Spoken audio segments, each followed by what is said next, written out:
Welcome back, everyone, to the Infectious Madness of Dr. Dekker. This is the third part in the ongoing series. And where we left off last time is that I have, At midnight each day. Oh, Valentine's we're getting a recap. night. Time as you know it freezes. 20 minutes past 10. Keep up, Doctor. Thinks we're going to smother her in her sleep. I'm a grave digger, Doctor. I was at home, David is my husband. all on my lonesome. Stabbed him with a steak knife. Nothing changes. I'm a qualified angel of death when I'm dancing. You get this day over and over. Hilda, I black out, I don't think she's got long. And Laurie just, naked on the beach. Hannah. Is that it for today?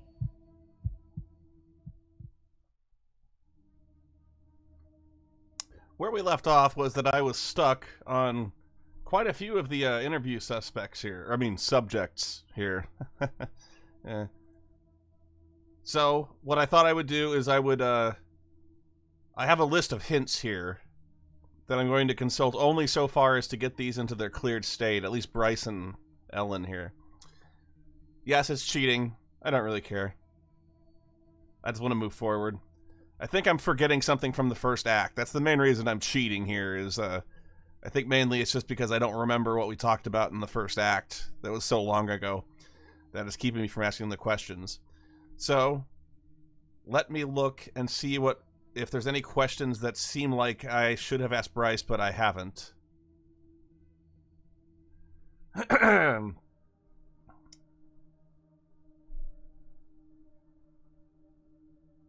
Why is it Dr. Dekker's fault? How did he change? Let me try that. How did he change? Okay, we talked about that. What advice did he give you?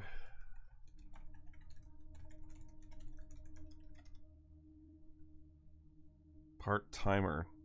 Didn't get an answer, but I got an achievement.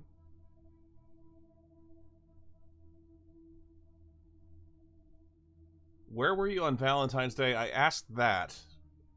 Tell me more about Dr. Dekker. I dug the grave for Dr. Dekker. Huh. I helped carry his coffin to the burial site. Do you know what? It didn't weigh enough to have a body in it. Why do you think that is? No, that is interesting.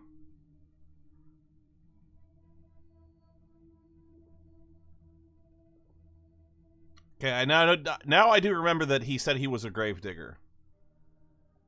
And apparently he digs his graves by hand, or at least with a shovel anyway. Which is not the most efficient way. I should think.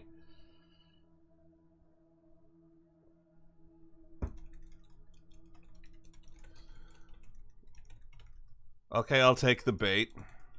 Was Dr. Dekker's coffin empty? No, the coffin wasn't empty. There was something in it. A decoy, I'd imagine. Yeah, but if you're going to put a decoy in there, why wouldn't you put a decoy that was actually, like, effective at being a decoy? That wasn't obviously too light to be a human body. That doesn't make sense. Why would there be a decoy? I'm guessing he was buried somewhere else. Or cremated. Somebody, somewhere, didn't want his body going in the ground. Do you want to be cremated or buried, Doctor? I prefer to be cremated. That's a good choice, Doctor. Less work for me. Yeah, but then you wouldn't have a job. Okay, now there's one question that I don't quite get in the guide. The hint guide here. And the question is, can you see something behind me? Maybe that's hinted at somewhere else, but I don't quite... I'll hold off on asking that because I don't quite understand the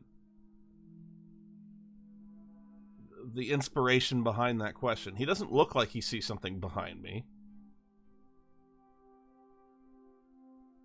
But let's see what else. What was in the coffin? I'm a bit of a professional at this grave-filling business, Doctor.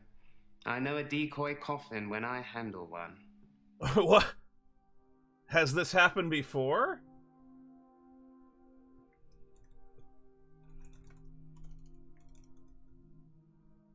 has you had a... I don't even know what to ask. Happened before? I have no idea what you want me to say.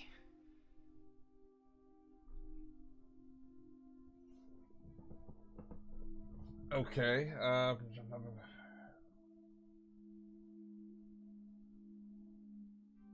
Okay, another strange question the guide has is, have you seen anybody come back from the dead?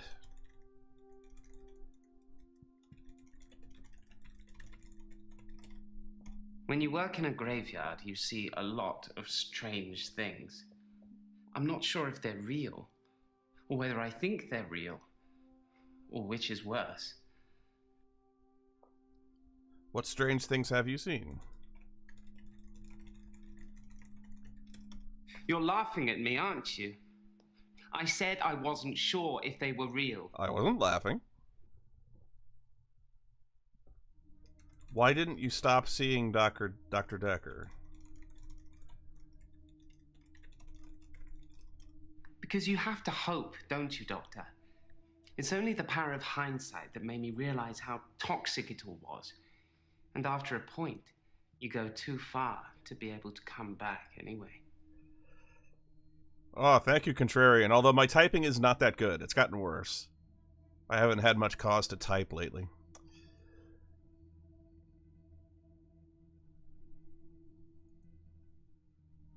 Still not done with Bryce here. Have they found any more relics? Okay, that was something he brought up in Act 1 that I forgot about. I don't know. Okay, that question actually was a dud. What pills do you take?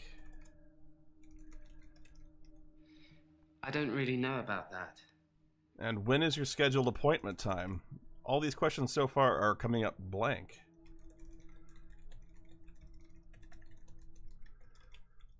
Not something I know about. Still not done with Bryce, and I'm actually cheating.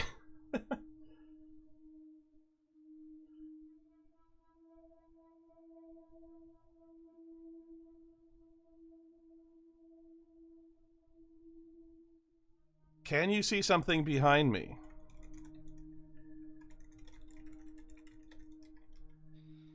Possibly a relative of yours. Possibly a patient that died here. I'm not sure. She doesn't normally say anything. Okay, somewhere that was the one that clinched it. Can you see anything behind me? Huh.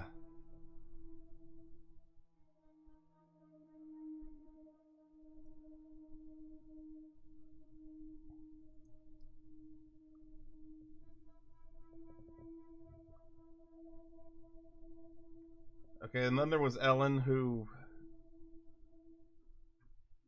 Let me see if I can find her guide here. Okay. Let's see what I haven't asked her yet. How are you today? We've talked about that. It's wrong to keep the locket.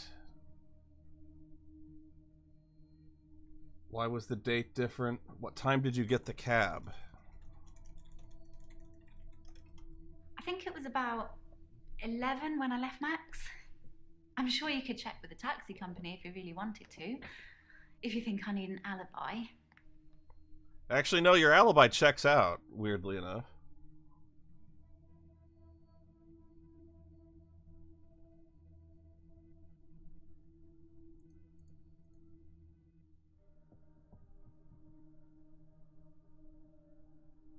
Can you tell me anything else about Dr. Dekker? I should ask that about everybody, because apparently that one has come up twice now that I haven't asked.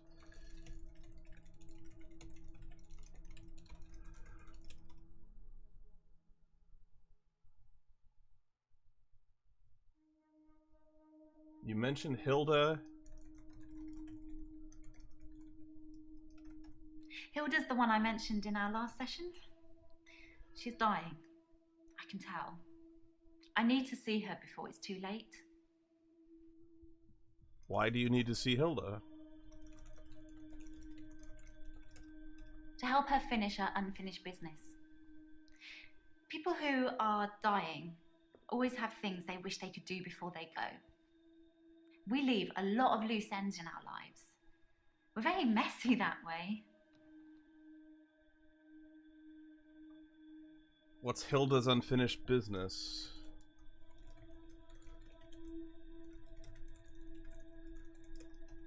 Hilda wants to see her daughter. She's in Australia, so she can shapeshift. I'm going to have to use my talent. Okay, that cleared her. Hilda. Asking about Hilda was what I missed. And then there's Mariana, who I'm genuinely stumped by.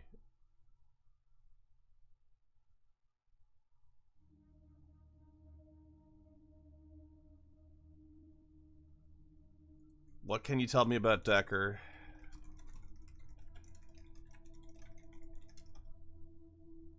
Okay, we asked that.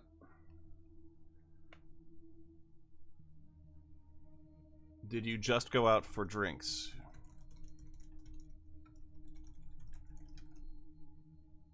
Ask that. How are you persuasive? I know, it's pretty hard to believe, isn't it? I feel pretty ugly. But I think I have a nice smile. You know, I call bullshit. I don't think you think that. You're not ugly. Kind of a weird compliment, but alright. Lots of people find me attractive, but I've seen something truly beautiful. It makes me feel dull by comparison. Tell me it's not Cthulhu. What beautiful thing have you seen? I have a recurring dream where I find It is something Cthulhu. Crap. beautiful in the sea. But I don't know you that well yet, Doctor. Let's wait a while before I tell you my most intimate secrets. Sorry Ah! to cut in, Doctor. Ah! I just had a phone call from a solicitor. Ben's trying to sue us for nervous shock. Should I go and see him to talk it out, or should I find a solicitor to represent us? Sorry to be pushy, I just... Out of my need to act face! quickly before it's too late. Okay, well, just let me know. Did you have to play the jump scare orchestra sting?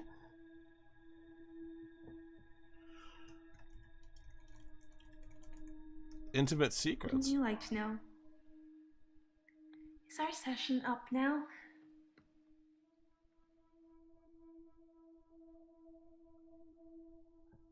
Okay, we're done.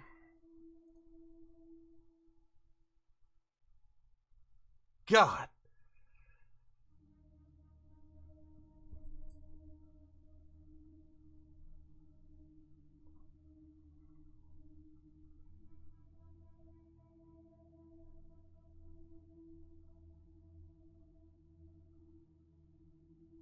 Oh, there's another question. It says you took an Uber, which I don't think she mentioned that, but I'll ask. Don't ask me. I don't know. What happened after 9 o'clock?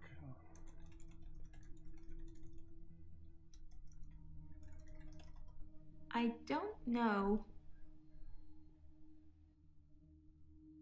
Alright. Okay, what were you talking about? Nervous shock? Apparently Ben is suing us for nervous shock because he saw a dead guy. I'll just say hello. Hey, you. Thanks for helping me with this grief thing. I'm not sure I have it, though. You mentioned Ben. So, should I get a solicitor, or shall we try and talk it out with him?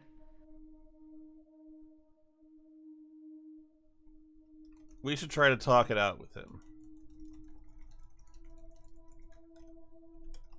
Good choice. I'll go and see Ben to see if I can get him to call off the dogs. I have no idea what's gotten into him. Perhaps it's his mum. Ben's mum? She was cuddling him like he was 6. He's 25. Strange.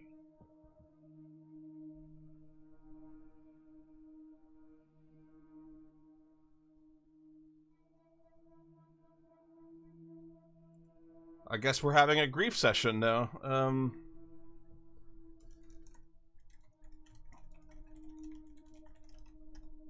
I don't really know where to start. I feel a bit numb. Maybe we should just talk about him.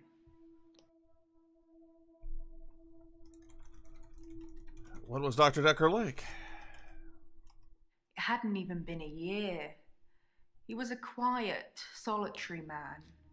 A good listener, as I suppose you'd need to be. His confidence did grow as time wore on, but that's what you'd expect after you've fitted in. I mainly miss our chats. He used to work late with me and tell me things about the patients, things that I probably shouldn't have heard, but did. What do you think of the patients? Nah, perhaps you shouldn't say. You can ask me. Go on, I'll tell you what I think.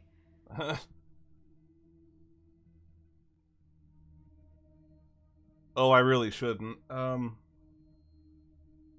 Let's finish up with Dr. Dekker first. You worked late? We'd worked late together on all sorts of things. He was preoccupied with finding patterns in patients, trying to find some kind of order. What patterns was he looking for? Mainly he was searching for a common experience the patients might have had. That's what led them to his office. He'd Thank you, study Nick. everything, even the referral letters. What referral letters? That's interesting. Yes, letters, parking tickets, holiday destinations. You know, I find those referral letters... He was sure there was a pattern in them. I wonder if she does find the referral letters. She does not. At least not yet.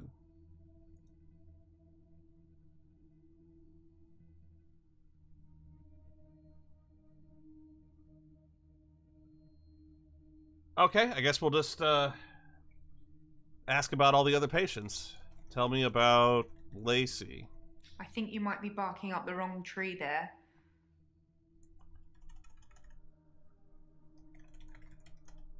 I don't know about that, Doctor.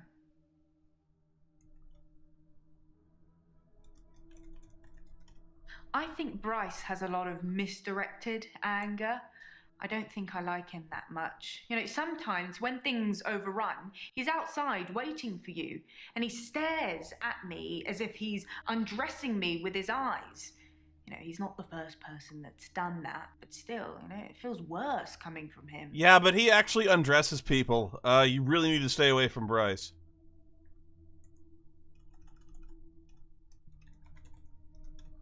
Claire seems to be shaken by something. You know, I offer her drinks every time she comes in, but she always refuses them. It's as if she just wants to come in, get her session over with, and then run off to do something else. So she's like a normal person. Yeah. Like, nobody enjoys going to the psychiatrist, or at least, hell, well, okay, I can't speak for everybody, but usually it's a business trip for me.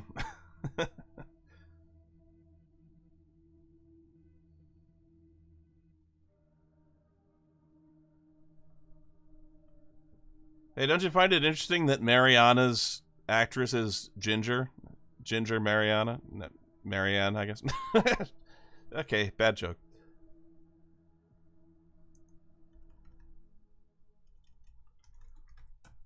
Elin seems like a lovely person. I'm not really sure why she's here. Well, she thinks she can shapeshift.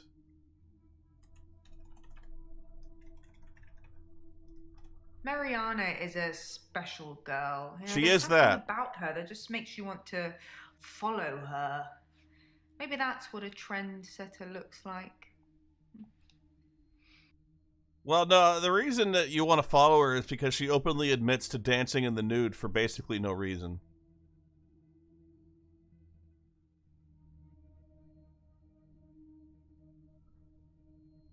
Oh, I know what to ask about. What's that guy's name? Alderby. Who is Alderby? Professor Alderby is a Oh. trustee. Did I not mention that?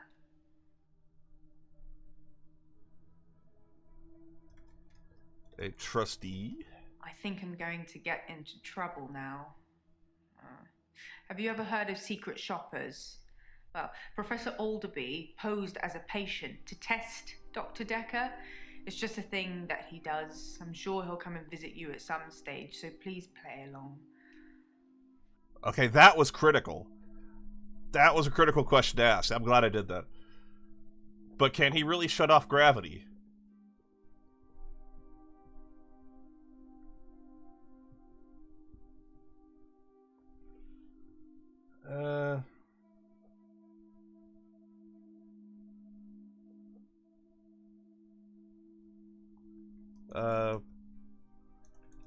Who is here on Valentine's Day? If I can spell it right.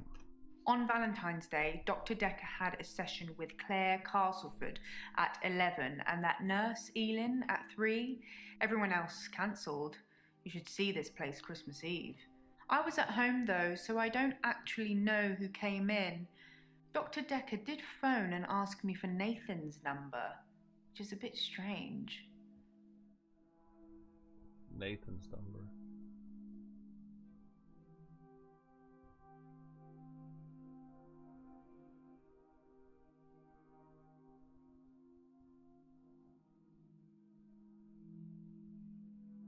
Oh, I didn't ask about Nathan.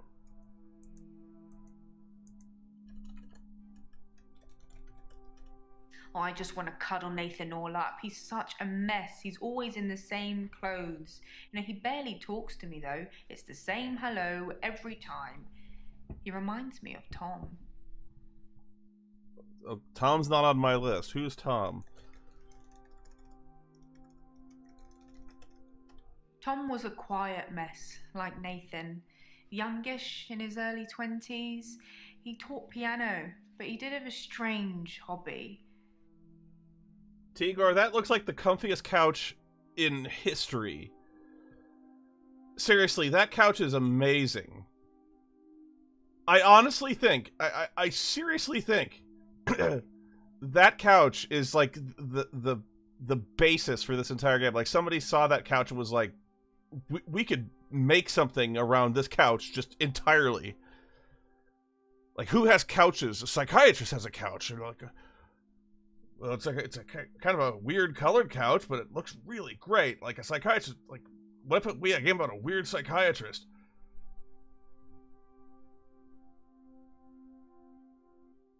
Because that couch is seriously the focal point of the entire thing. It's the best actor in this game, and they're all pretty good.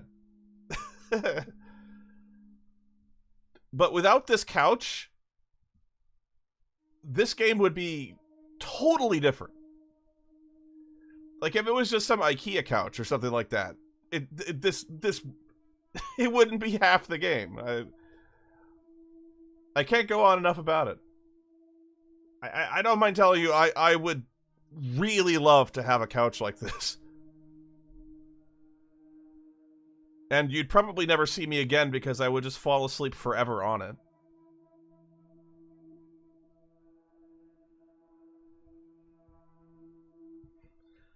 Anyway. What was... Now, we were talking about Tom. But I lost track because Tigor got me talking about the couch. But that's okay. It's worth talking about. Tom was a quiet mess, like Nathan. youngish, in his early 20s. He taught piano, but he did have a strange hobby. Oh, hobby. Okay. What was Tom's hobby? Tom liked to base jump. That's basically falling from a huge building or mountain and pulling your parachute before you hit the ground. He started to think he could fly. Dr. Dekker tried to talk him out of it, but Tom had to prove his point. So one day, Tom decided to base jump without a parachute. Can you guess what happened? He flew. Tom died. He did die. He was hit by a rock from further up the mountain. He never got to fly. Nathan thinks he knows what his problem is too, but if he's not careful, he'll get hit by that rock. I wish I'd said goodbye.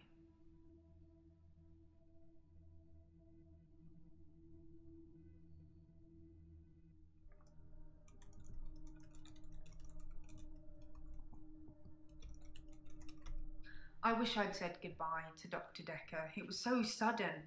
Here, then gone. He resigned anyway, but that's not the same. Wait. He resigned. He resigned? Dr. Dekker resigned shortly before his murder. It's sad, but doctors come and go, and only poor Jaya remains. I've got his resignation letter somewhere. Yeah, I really need I to. do all the hiring and firing around here. Well, Professor Alderby and the Trust technically do that.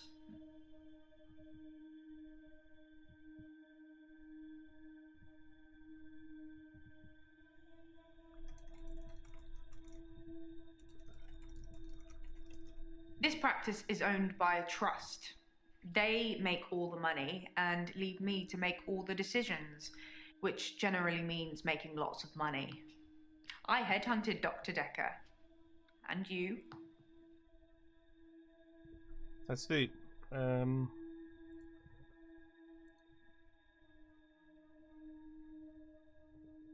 of February. Please accept this letter as notice of my intention to resign from my position. That's it.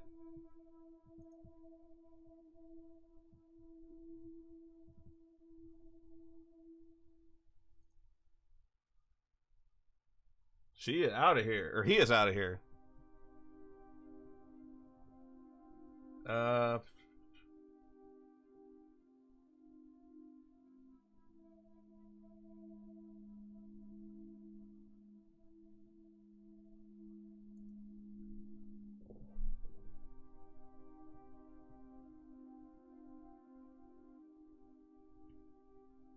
Let's see. What else to ask about?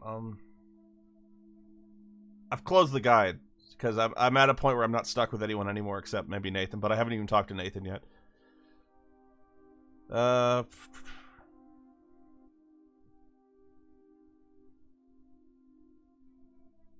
Stop fidgeting on the couch, Jaya. It's freaking me out.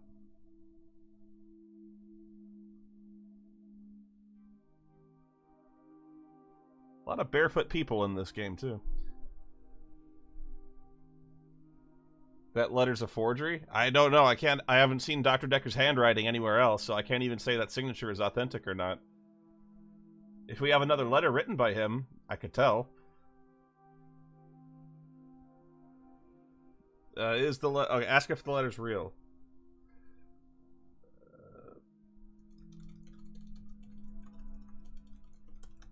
I don't know.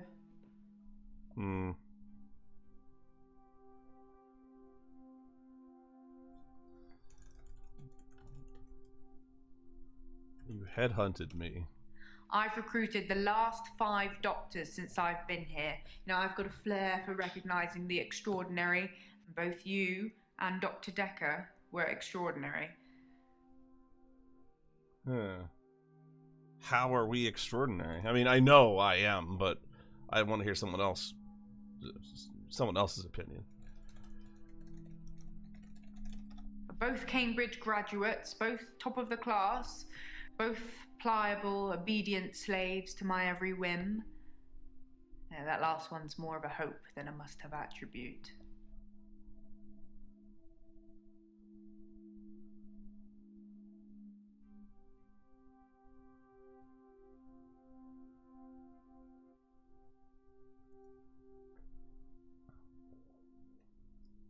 Yeah, 5. 5 doctors? I don't know anything about that.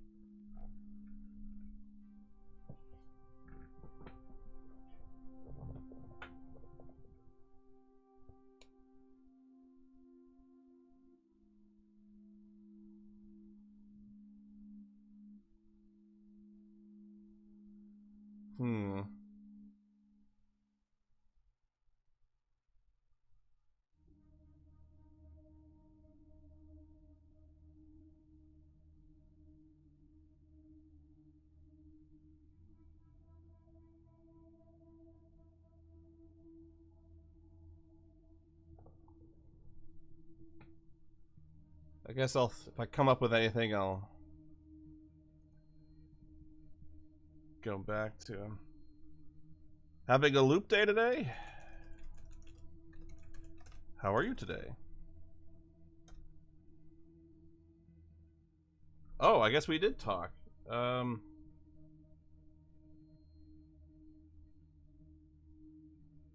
Andy. Andy's playing Stranded Deep, guys.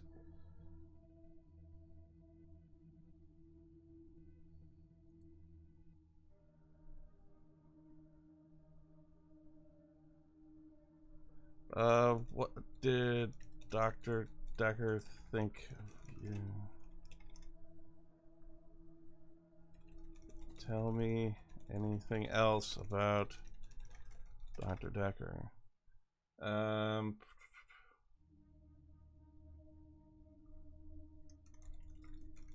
I got the guide open again, so it says, when did you leave Henley Church?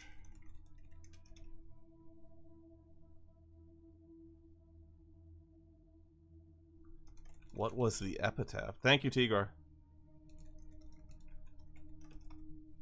We walk alone without our angel.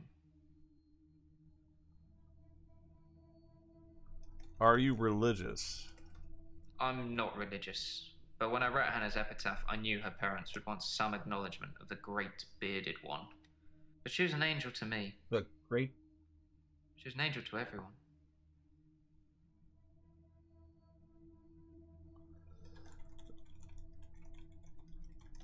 I think he means God, but given the context of this game, I can't be sure. Pass.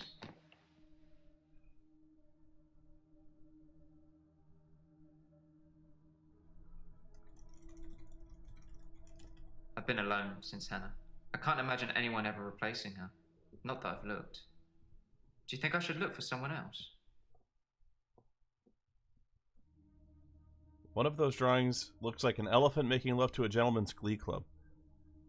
I must admit, I don't see it.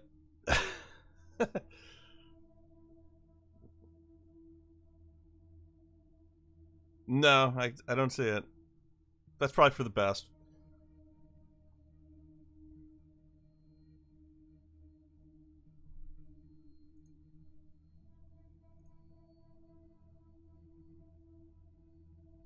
What were you doing at the time of Dr. Dekker's murder? I'm pretty sure I've asked that, but...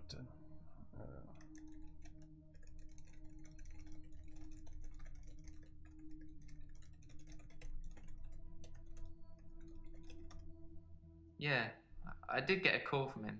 He was rambling on about something to do with hypnosis. My mind literally switched off. It must have been good, though, because that was one of those nights when I slept through to the next day.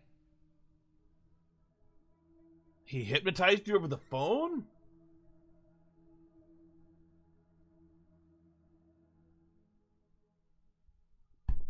Oh, sorry. Didn't mean to hit the mic there.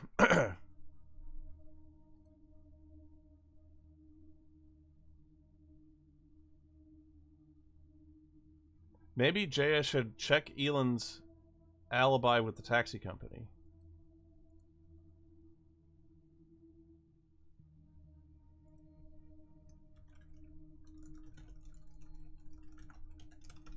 One step ahead of you, boss.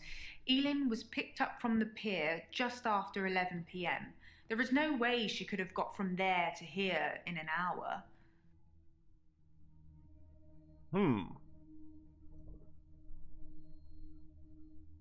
So I think she's in the clear, aside from being a possible skinwalker.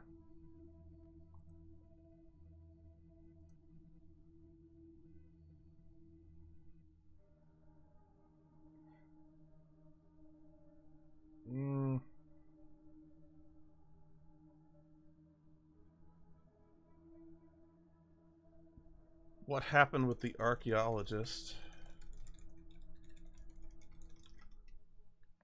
I've got nothing. What did Dr. Dekker say about hypnosis? I wonder if he's got a trigger phrase that triggers the hypnosis in him.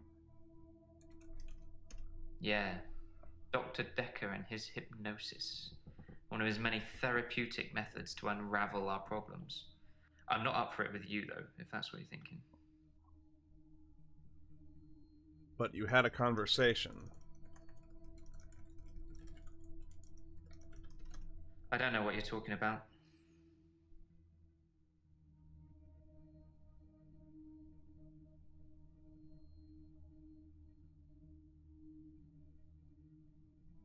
Okay, one question that says that I don't quite understand, but it's in the critical questions to ask list is no.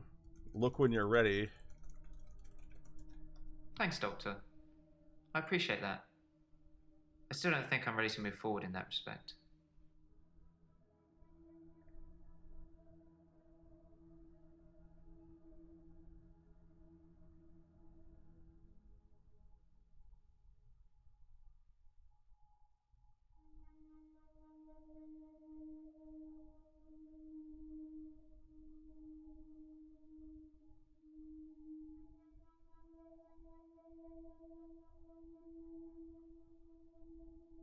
Yes, Tyler, this is a game. Thank you.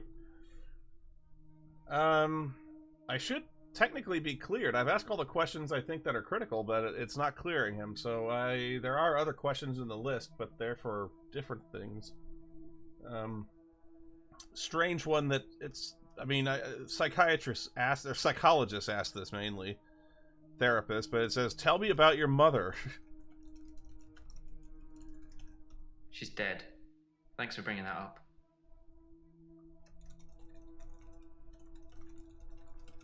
She stopped breathing. I don't know. I was 6. Something to do with her lungs. What's your favorite season? I like winter. Being snowed in with Hannah. Just the two of us. That's paradise.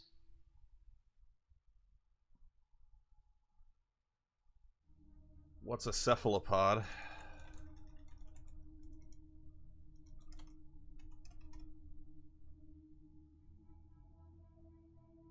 Do you like fire?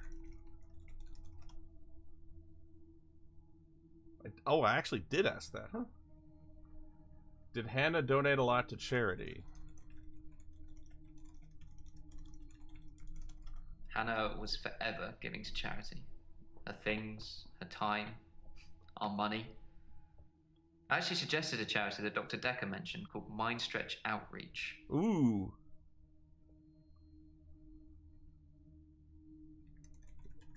What is Mind Stretch Outreach?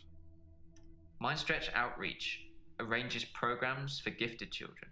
It's for poor, clever kids who can't afford private education. It's not much of a charity, I guess, but it certainly ends up with a lot of clever people who are thankful to the people running it. Which, in this case, is Dr. Dekker. Sounds like a scam to me.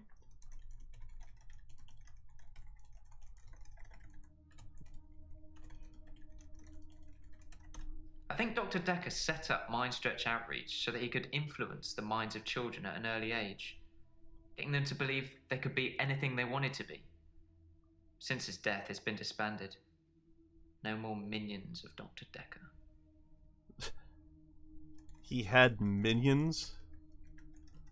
It just felt like he was growing this child army of intelligentsia. That's kind of awesome. Did Hannah ever meet Dr. Dekker? That's a good question. Hannah never met Dr. Dekker. She did donate to his charity once, though.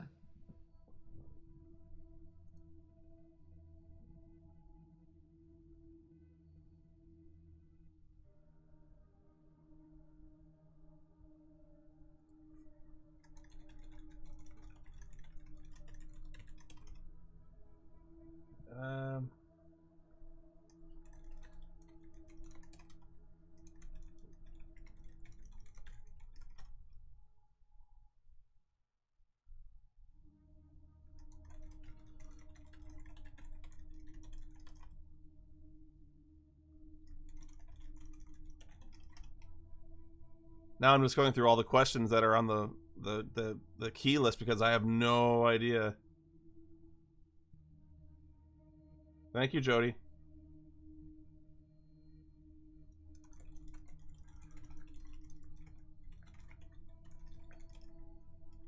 I was at Henley Church on Valentine's Day, visiting Hannah's grave. I It's the remember. anniversary of her death. I was pretty sure I asked her that. Her I parents asked him wanted that. a huge funeral with all the trimmings. Hannah would never have come for it. It does give me somewhere to visit. I got to write the epitaph. Okay, I guess I didn't ask that. David Hunt, I can change my skin. then Skins. Dr. Dekker dated his patients. I had a hot date We went out for drinks. I took photos of Jessica. Dr. Dekker did on phone Valentine's Day. and ask me for Nathan's number. There was a girl there. Am I wrong to keep the locket? I'm allowed to talk to her, aren't I? He was preoccupied with finding Photographs. patterns. Rocking chair. I haven't been back to the beach since, I had a bit of a shaky loop incident. where I find something I set fire beautiful in the sea. to Hannah's clothes in the garden. I dug the grave. I wish I'd said goodbye. Dr. Dekker cursed me. It didn't weigh enough to have a body in it. Oh, Doctor, you surprised me. Reminds me of Officer Yates. Did I ever mention I had a special friend in the police force? Nah, it's not something you drop politely into a conversation. He's been doing some digging and he's found a couple things. There's a crime scene report that goes into all the gory details and another report that's about a patient you're seeing today, Claire. I'll put them both on the desk for you.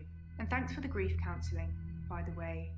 It's really been helping, you know, I'm so glad you're here. She's very sus.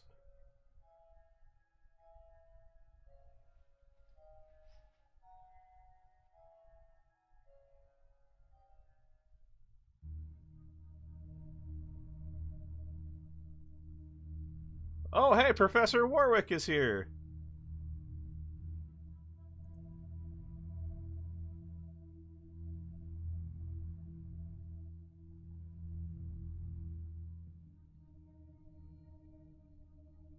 Let's look at our evidence.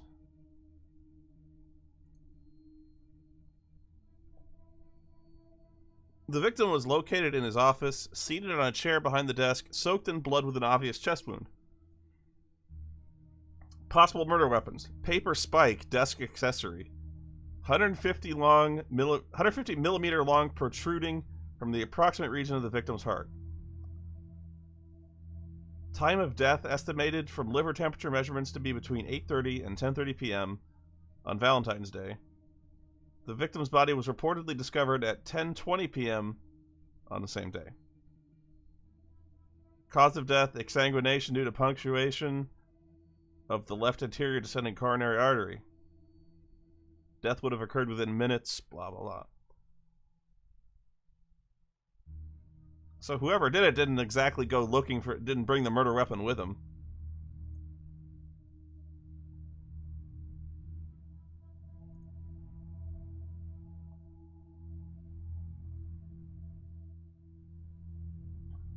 Ninth of November. Hang on, which one was Claire again?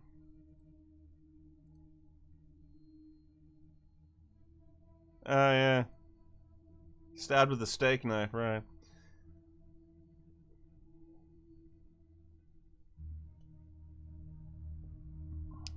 At 20:40 hours on Tuesday, 8th of November, between myself and PC Holt, responded to a call received from a neighbor of the Bower House, Weston Park Avenue, concerning a reported disturbance.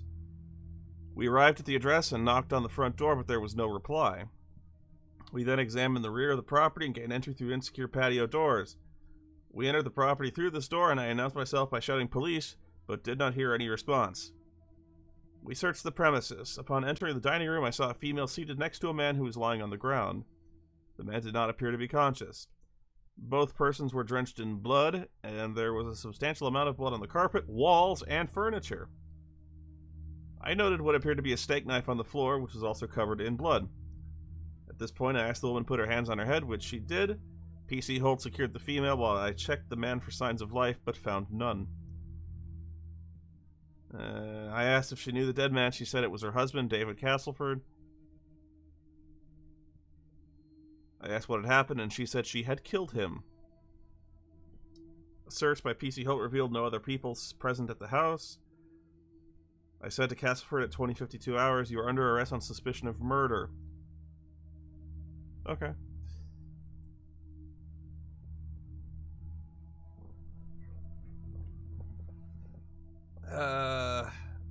What do you know about poppy pods? That's going back to Sherlock Holmes there.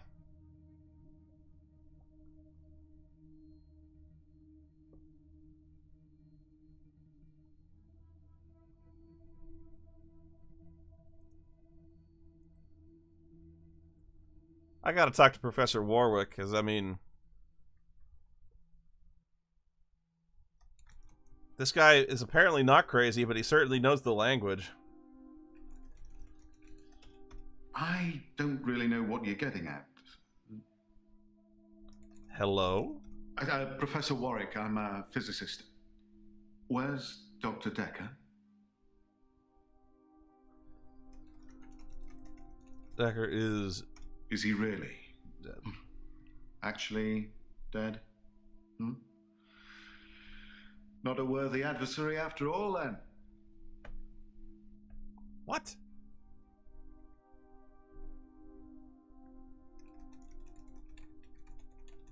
Worthy Dr. adversary. Dekker challenged me. He tried to use my theories against me. Quantum theories.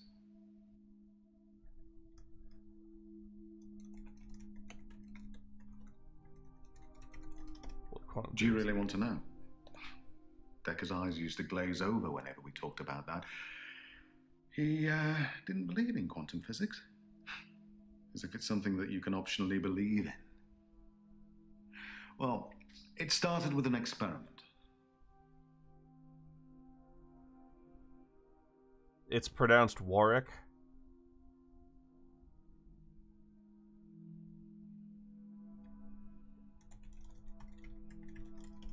Have you heard of quantum suicide, Doctor? I think I have, actually. If you want me to poke you on this one, sure, I will. No, I haven't heard of quantum suicide. Quantum suicide is a thought experiment that tries to explain the many worlds theory. You're looking at me blankly. I can see that you don't understand. I knew you wouldn't. Alternate universe. Don't ever do that with your tongue again. If I were to shoot myself, then in some alternate universe, I'd still be alive. Now imagine if I could actually choose that universe. I'm taking a product off a supermarket shelf. Well, I simply applied that logic to something different.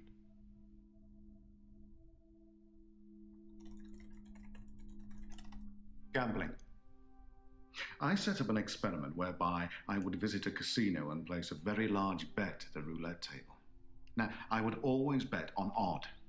Now, the results of this particular experiment were mundane. I won as many times as you would expect according to the laws of probability. But then, I changed a parameter.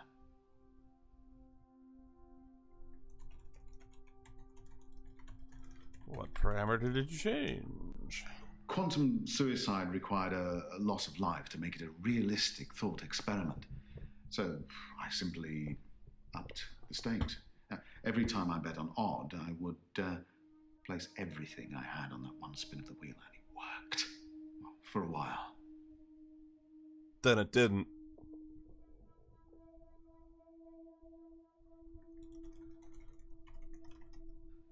Dr. Dekker killed it, and I can't get it back. What did he kill? No,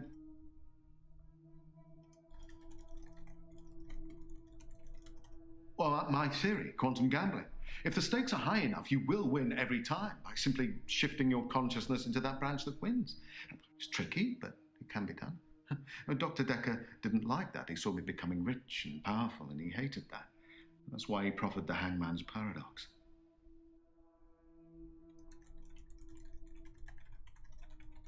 What's that? Well, imagine a judge sentences you to death. Now, it will be Monday or Tuesday next week, but it will be a surprise. Well, which day do you think you'll be executed? I don't know. You just told me I wouldn't know.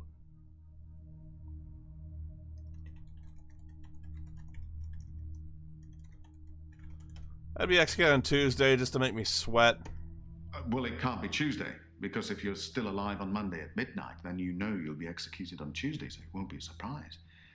Conversely, it can't be Monday either, because, well, you'll be expecting it to be Monday by deduction. Hence, a paradox. Dr. Dekker tricked me.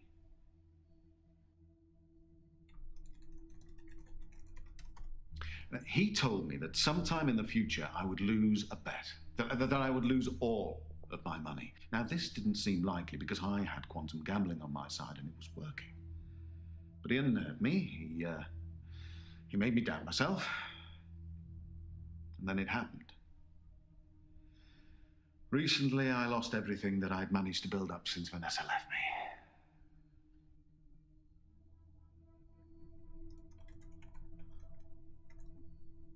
Vanessa was your wife?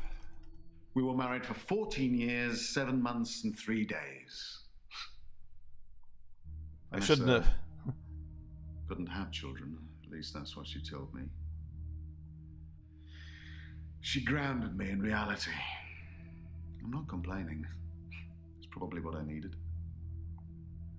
But part of me always thought that one day I'd achieve immortality through science and we'd be... It wasn't to be, though. Okay, now this is weird. For a couple reasons. One, where did you get the booze? Because I want some. Second, this guy is supposedly not a patient. Apparently he's posing as a patient, so is all this bullshit? Cheers.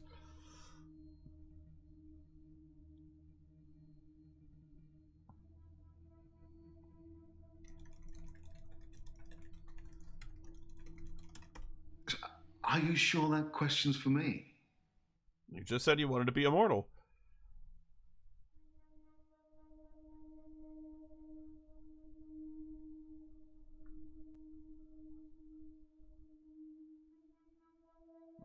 He could have brought his own booze, I guess.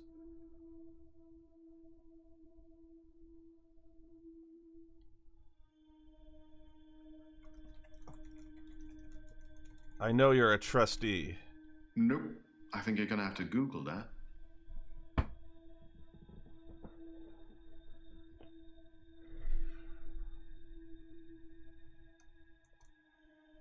What is Cthulhu? Maybe if you asked me that in a parallel universe, I actually know the answer.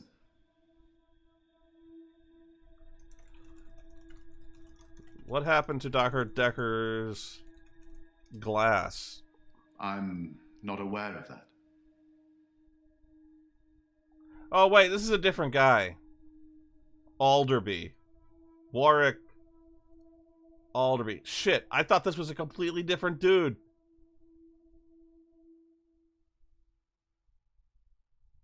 Wow, I feel really, really, really, really, really, really dumb now.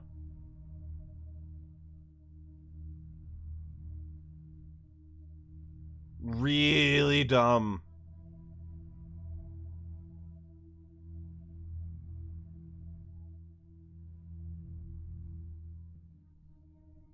Ugh. My ego is stinging from that.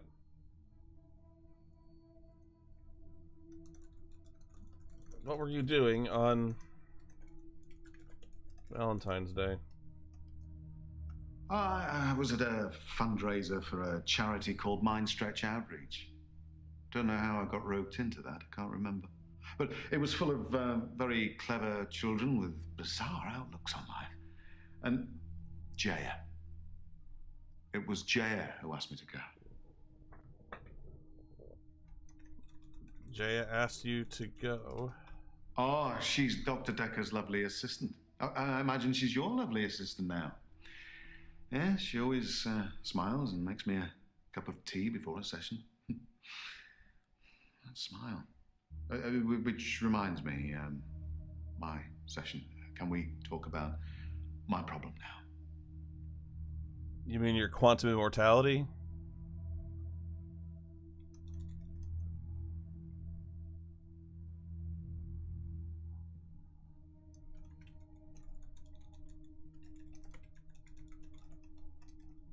It's full of poor kids with very capable minds.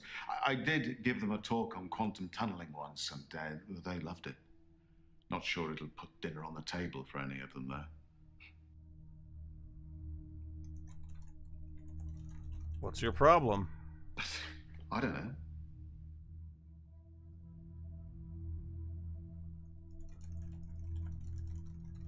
Let's talk about your problem. I'm not a gambler, Doctor. I'm a scientist. I need more money. It's true I've run out of money for my research. An opportunity has arisen.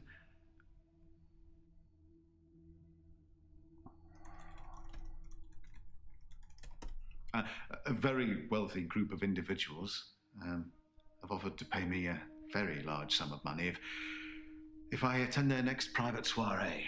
They don't want to talk or anything like that. They want a practical demonstration. A demonstration of what? They'll pay me £1 million if I can successfully survive 6 rounds of Russian roulette. Now, I am worried because of what Dr. Dekker said, but, well, I can't help but thinking that the stakes are so high I can't possibly lose. What do you think, Doctor? Should I take them up on their offer? I think you can't possibly win. Especially if you're not allowed to spin the chamber between rounds. This is, you know what? I actually have to report this to the cops.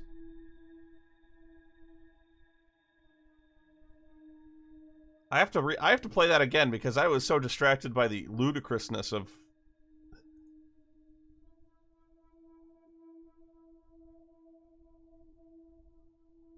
They'll pay me £1 million if I can successfully survive 6 rounds of Russian roulette. Now, I am worried because of what Dr. Dekker said, but, well, I can't help but thinking that the stakes are so high I can't possibly lose. What do you think, Doctor? Should I take them? No.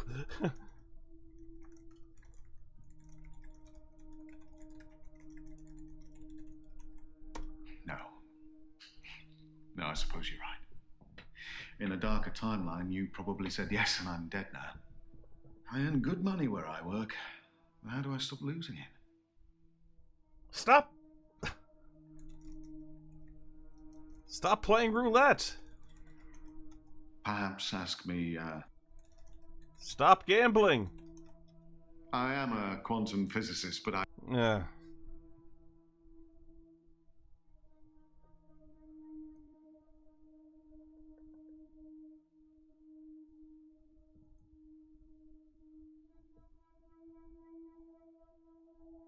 Shazam, I said yes and he did indeed die. That's terrible.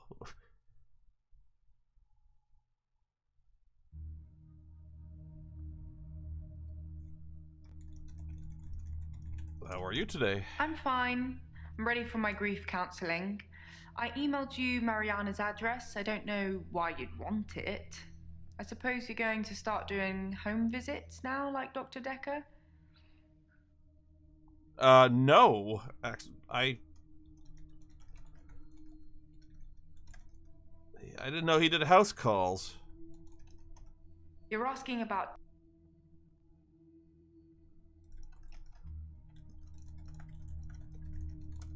Yes, Dr. Dekker started doing home visits for Mariana. I'll bet he said did. She couldn't concentrate properly in his office. I hope you're not thinking of doing the same thing. I need you right where I can see you.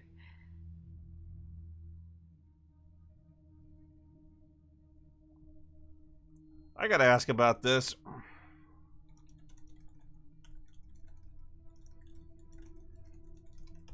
Can you repeat that?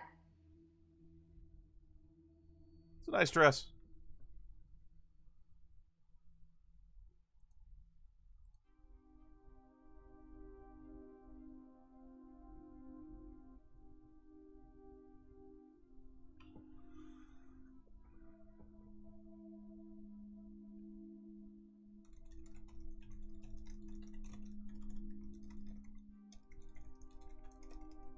That's a strange...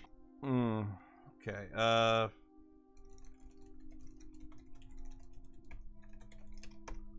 Grief is such a strange word if you keep saying it. Grief, grief, grief. It sounds like somebody's being whipped. And you're gonna ask me how I feel today? I did.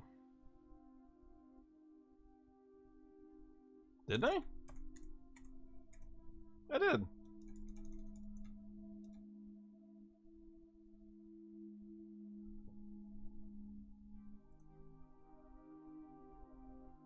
Yes, Dr. Dekker started doing home visits for Mariana. He said she couldn't concentrate properly in his office. I hope you're not thinking of doing the same thing. I need you right where I can see you.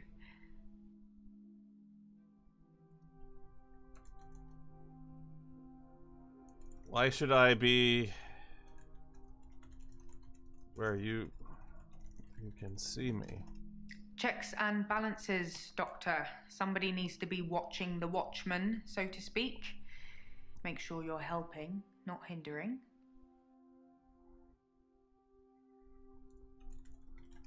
He probably did his fair share of helping and hindering. He was definitely helping in the beginning, but then seemed to lose sight of things.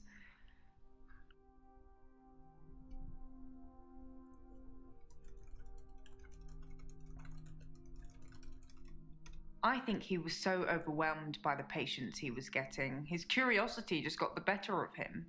There was a definite turning point. What was the turning point? Somewhere around the time Professor Alderby turned up, that seemed to unsettle him. And then we had a flood of extra weird patients. I think it was all too much for him. I think I misjudged him. I hope you deal with it better.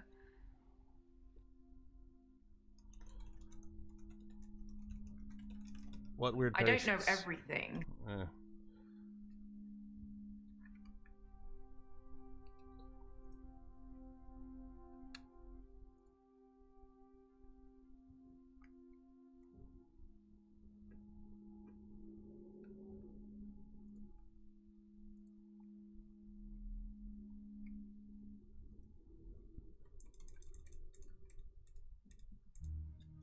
Hello, Doctor. I've been thinking about our last session, and I just wanted you to know that I'm not a bad person. I know taking naked photographs is wrong, but you don't know what it's like until you face the same temptation. I'm assuming you don't know what it's like. Do you have an extra hour, Doctor? No, I don't have the midnight hour.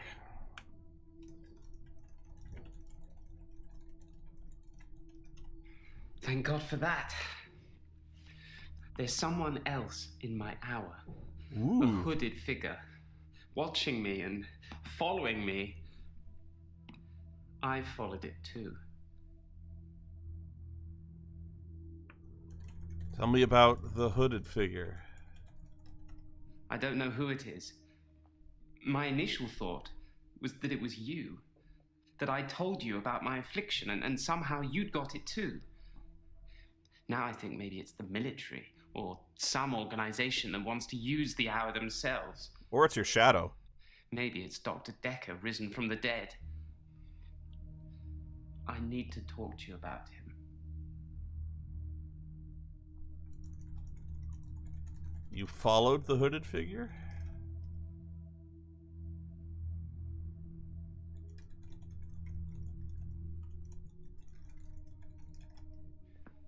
I didn't get much sleep.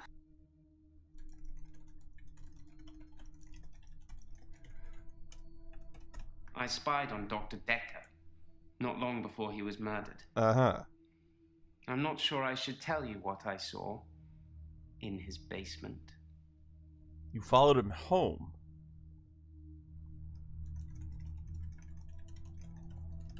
One question.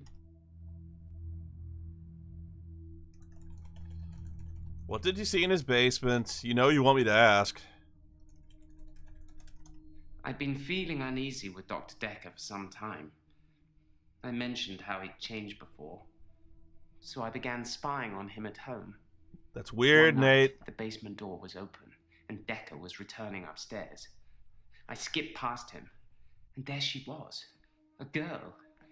It was difficult to tell. It was dark, and she was chained. Whoa.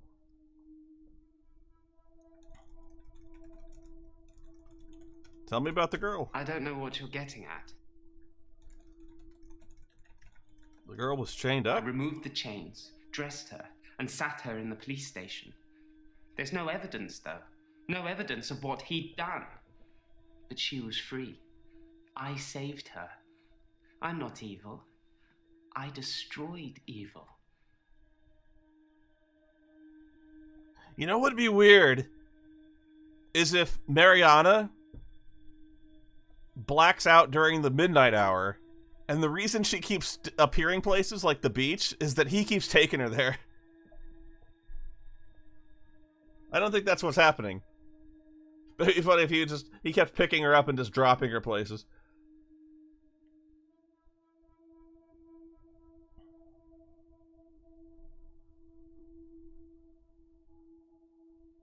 I don't know who it is.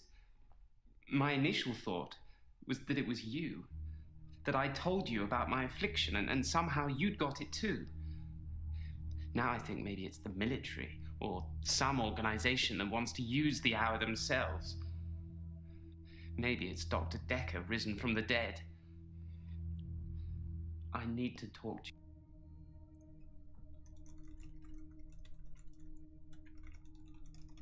I'm surprised I haven't been approached earlier. I mean, my skills in the military. Special ops would be a breeze, wouldn't it? Waltz in past everyone during the midnight hour. He called it the midnight Get hour! whatever you want and return to friendly soil. It also makes me think that they might already know all of that, and that they want to get rid of me in case I tell anyone else. Would you do something for me if they get me? What do you want me to do? No.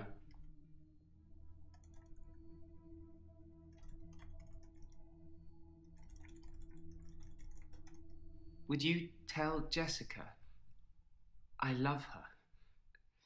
She didn't really know me that well, but I did love her. And also, there's a hard drive in the bottom drawer of my drinks cabinet. Please destroy it. Please, don't look at it.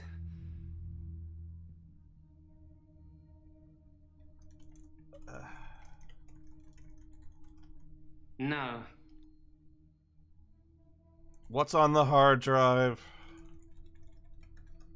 As if I didn't already know. There's a hard drive with all the pictures I've ever taken on it. The one in the bottom drawer of my drinks cabinet. Don't let Jessica see it. How big is this hard drive? Ugh. I'm not gonna delete your porn history, dude.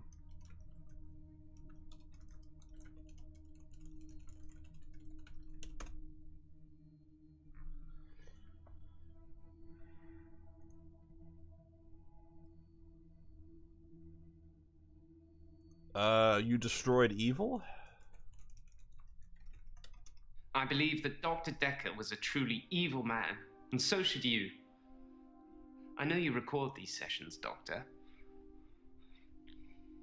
I'm not going to be filmed saying I wanted him dead. But I did. But I did. And so should you.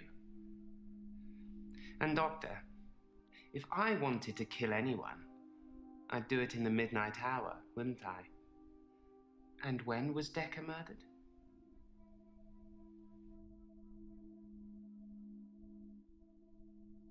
Unless you wanted me to think it wasn't you, and so you did it outside the midnight hour, and then she, whatever.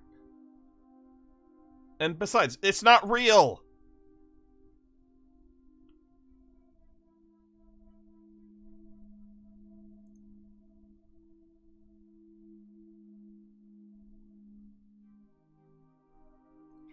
Thank God for that. There's someone else in my hour.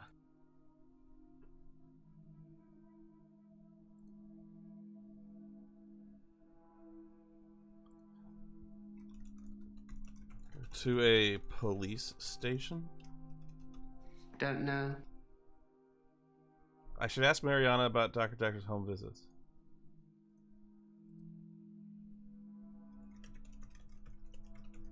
I tried already. That's way too.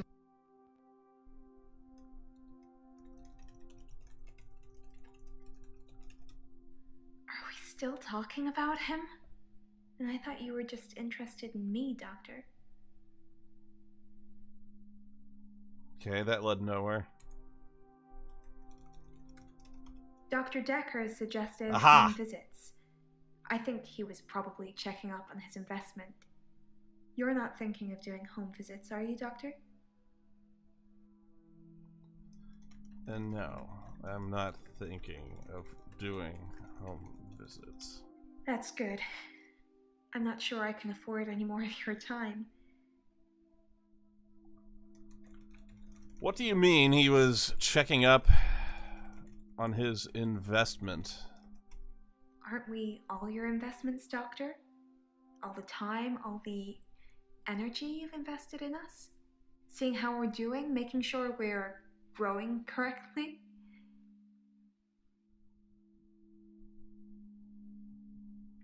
Growing correctly. He called it aversion therapy. Whenever I felt the urge to go to the sea, he would do something unpleasant.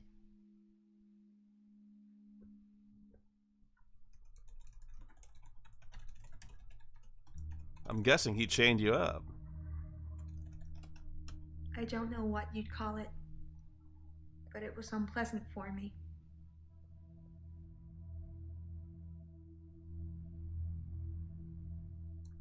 What would you call it? Try again?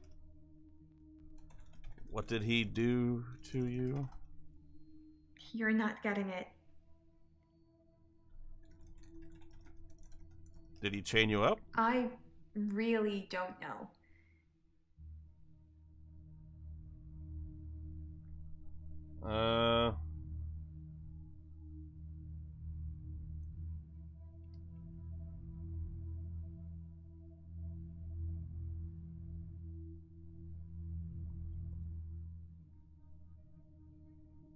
Did he hurt you? No.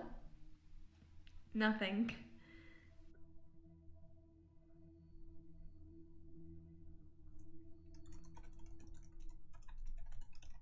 I'm okay. Thanks for asking. It's rent day, and I always feel a little blue on rent day.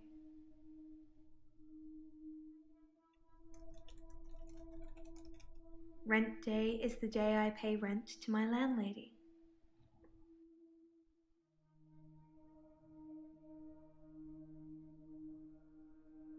See, look, she's so comfortable on that couch. I envy her.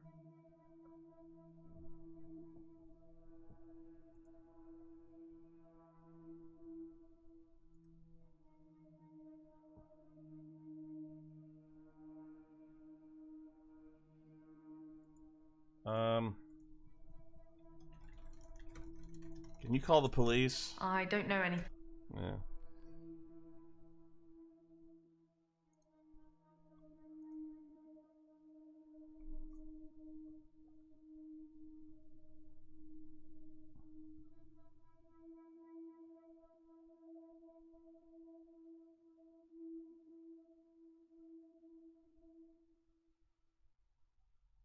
I wonder if Bryce buried David.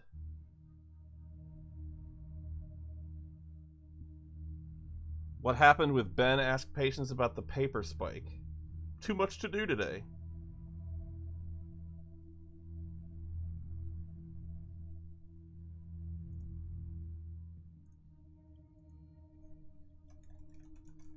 Have you seen the paper spike?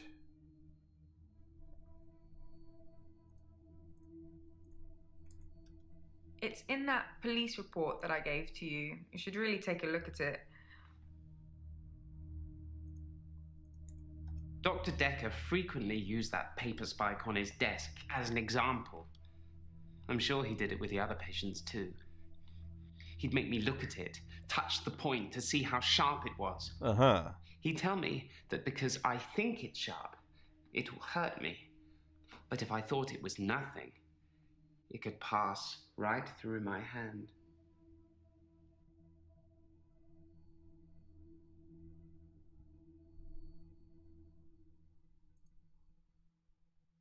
Dr. Dekker frequently used that paper spike on his desk as an example. I'm sure he did it with the other patients too. He'd make me look at it, touch the point to see how sharp it was. He'd tell me that because I think it's sharp, it will hurt me. But if I thought it was nothing, it could pass right through my hand. Try telling Warwick to stop experimenting. I think that will get you somewhere. Okay.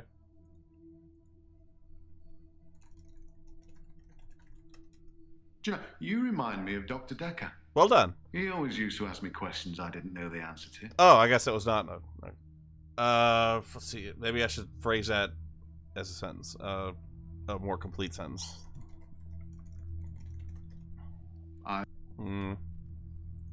It's a good try. A paper spike is an odd thing to use as a weapon. Yeah, I prefer steak knives. I suppose if it went directly into the heart, it might work. Or through his eye, or perhaps through the ear into his brain. Or was it just a frenzied, bloody mess of a murder? Do you know, Doctor?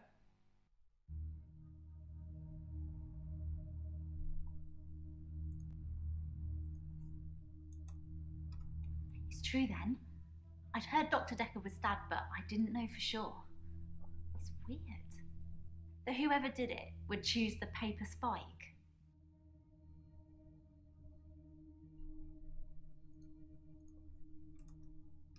Dr. Dekker used to put my checks on that thing.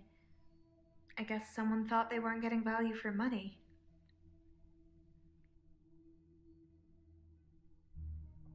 See, the two people I think are in the clear are Elin and Mariana, because she saw her on her date, which gives her an alibi. Gives them both an alibi. Although she admits that Elin probably wouldn't have seen her, so if she could be lying, but I don't think so. I think these two are clear. I remember the spike. It was very sharp. Dekker used to fool around with it during the sessions, but I mostly just kept my head down. Most of the time it paid not to look at what he was doing. He used to fool around with it.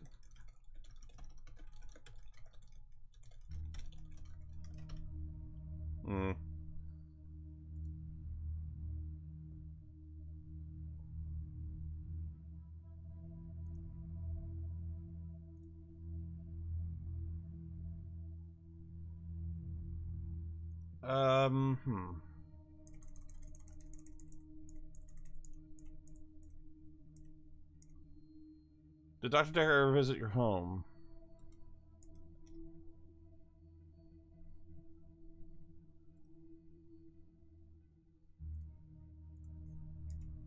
Some mornings I come into work and still expect him to be here. Sometimes it feels like he actually is here, watching over me. We had a connection. It's gone now, though. You can't have a connection with the dead, can you? Not for too long, anyway.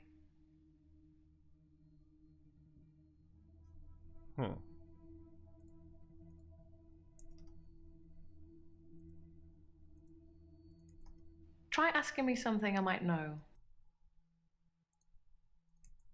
I don't know. I've told you all I know about Dr. Dekker. He started out good, then turned a bit crazy towards the end. When you start giving people more problems as a therapist, that's a bit crazy.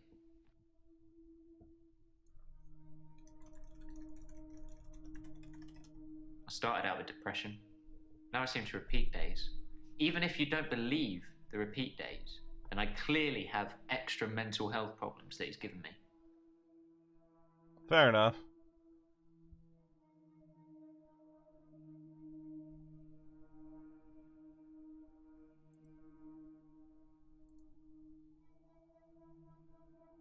I wonder if Bryce buried David. Okay. I'm actually a classically trained pallbearer. There are a lot of health and safety considerations. Not everybody can do it. Well, properly at least. Occasionally I step in if the funeral director is short-shouldered. I do remember her face. She wasn't upset in the usual way. She seemed agitated. Her husband must have been a giant. The coffin was so heavy. I remember because aft port side sprained his ankle. That and he wasn't lifting correctly. Need a 2-year degree to become a trained licensed pallbearer, by the way.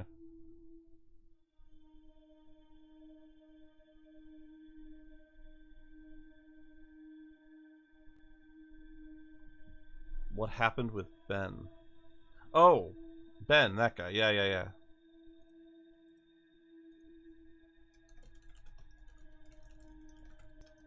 I think that's all settled now. We are agreeing to pay Ben £5,000 and he's agreeing not to say anything about what he saw.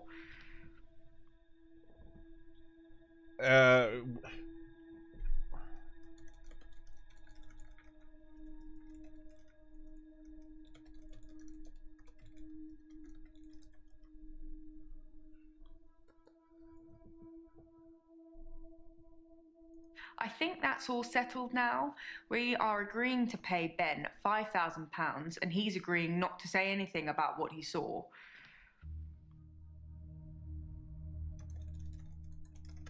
He thought he saw a creature coming out of Dr. Dekker's mouth. Well, at least that's the reason he's given for not emptying the bins that night. Either way, it's not the kind of publicity that we need. Shiny, happy, sane people. Shiny, happy people. Shiny, happy. Have you been taking notes in our session, Doc? He saw a creature.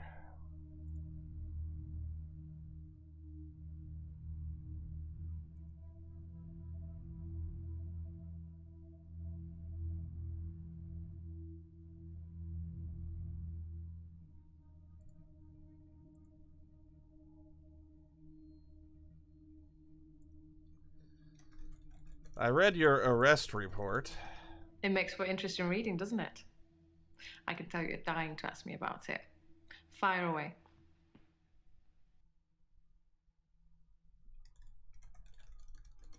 How are you today?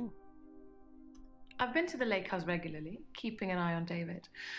I saw the girl again, the one I told you about. She was playing outside. Sorry, I don't know. Did you talk to the girl? I didn't speak to her this time. Something about her made me feel uneasy. I just watched her from the bedroom window. She'd caught a fish. She was holding it in her hands.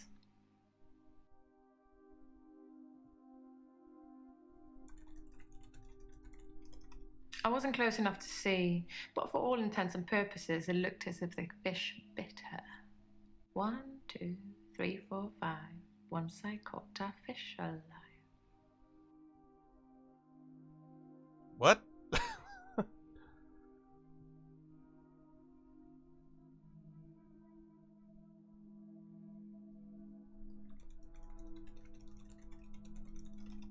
Think, Doctor, think. Think, Doctor.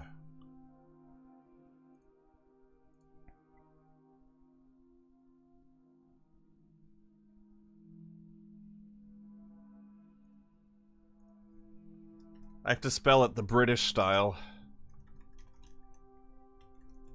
Neighbor. I don't understand what you're getting at, Doctor.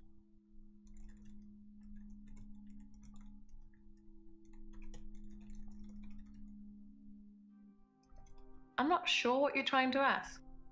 Me neither, really.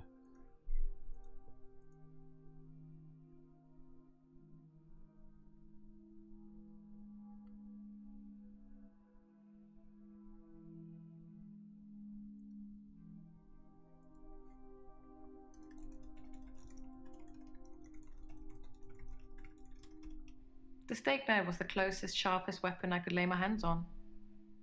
I didn't really have much time to think about it.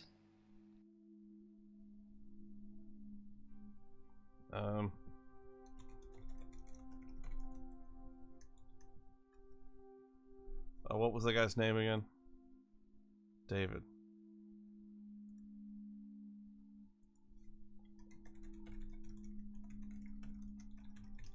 That's not relevant here. I think it is.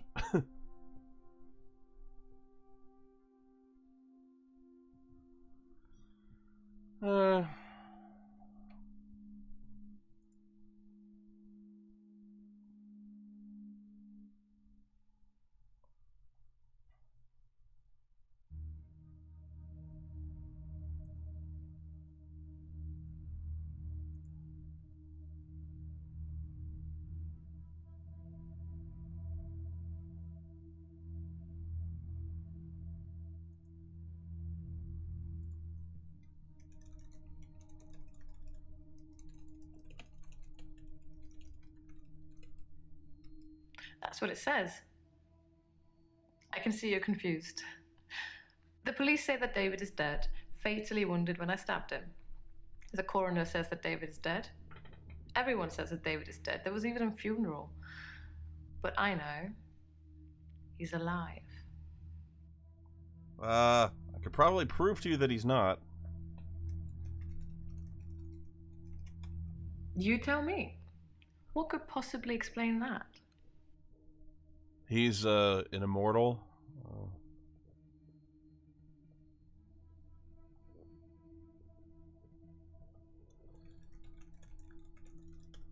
I don't know, Doctor. It's a messy business, stabbing someone.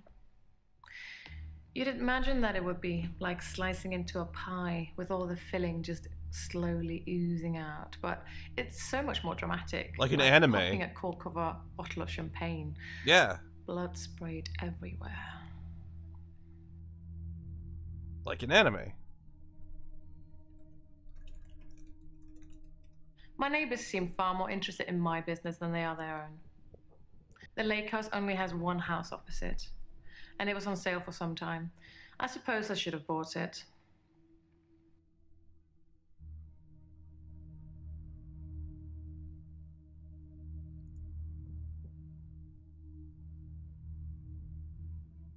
Dead man and husband.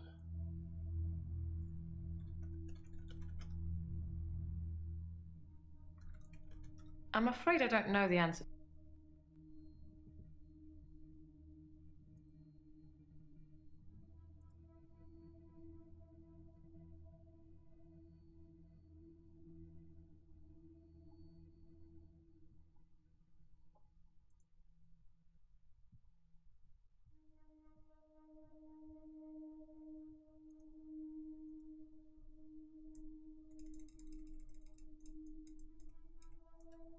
I'm fine. Work's fine. Hilda's fading fast. Terry. That bitch. Oh, you'd be pleased to know I don't have the locket anymore. I gave it back. All of it. Every single keepsake.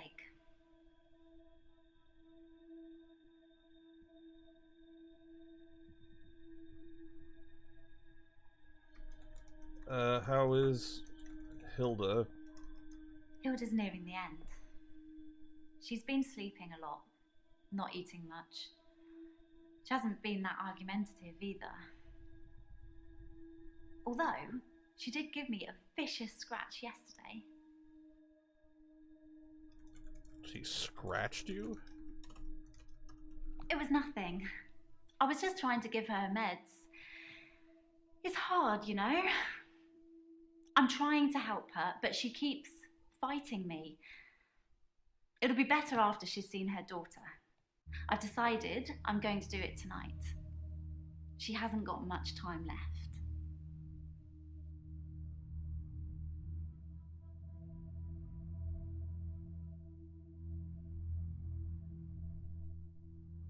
Can you videotape it? I've got this camera here.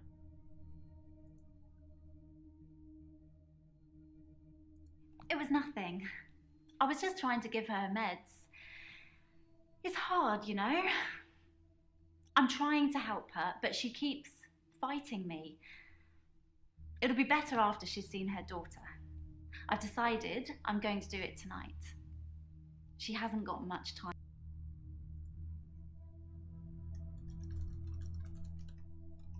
You know the answer to that, Doctor. What have we been talking about? What can I do for Hilda that will make it all better? This doesn't seem weird to you.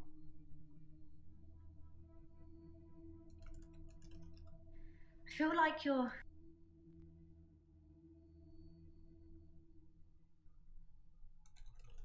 Where did she scratch you?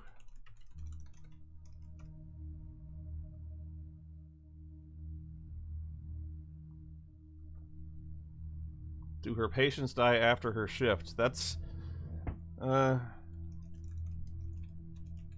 It's a complex question. I don't think it's going to know the answer to that. Is that really what you want to talk about? Yeah.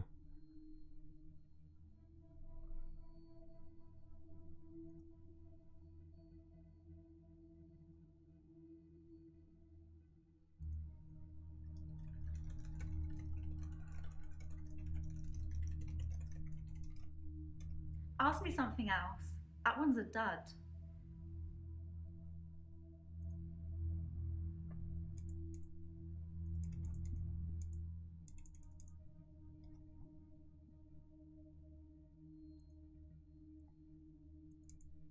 I burned the photos of Hannah. It didn't work. I suppose because the loss was superficial. The next thing I burned was the rocking chair. That worked. I've been getting rid of her stuff ever since. There was a day when I attacked a Salvation Army bin, but I gave in. But...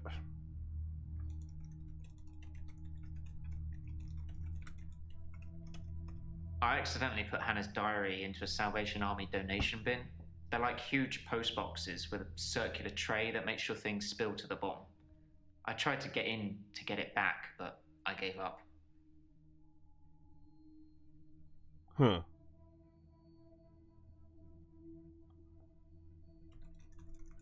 Have you had any more loop days? I don't know anything about that.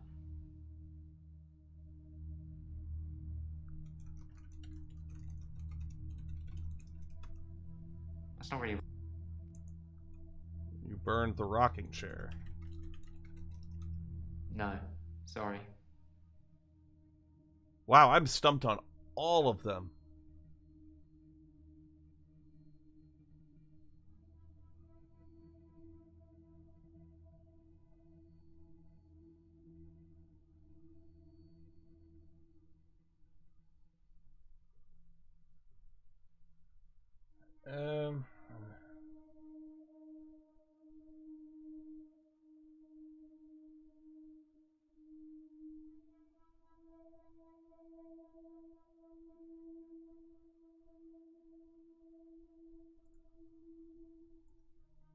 Let's see.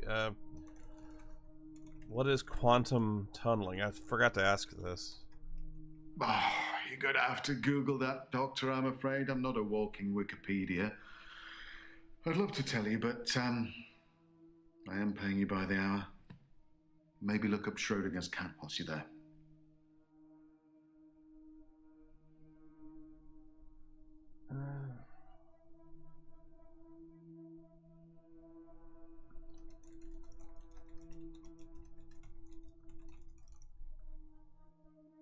Why would he hate you for becoming rich? Honestly? Well, I think he feared quantum physics. He didn't like things being explained in terms of science. Yeah, doctors hate that. Almost as if he'd have preferred chaos.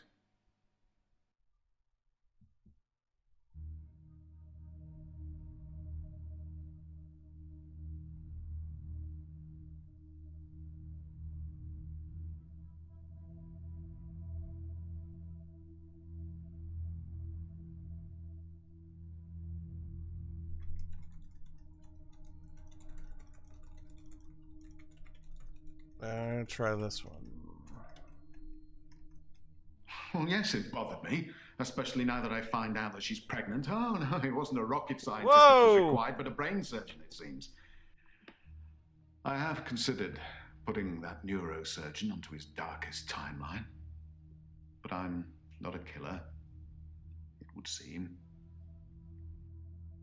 What, you can put other people on different timelines? Wacky. I see the poker chip you got there.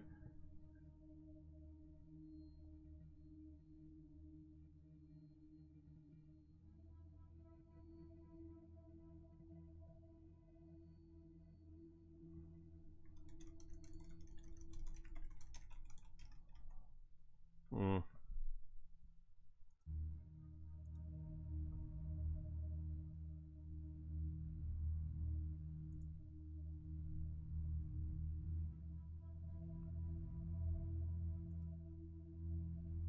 Okay, I'm looking at a guide again. Some of these questions seem odd, but I'll try asking them. Tell me about the murder weapon. That means nothing to me. Yes, Vienna. What? Vienna?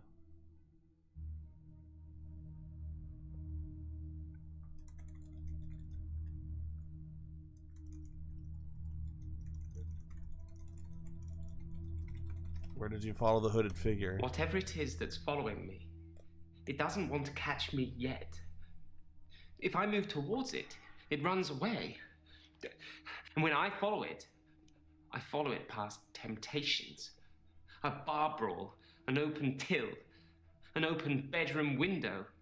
Like it's testing me.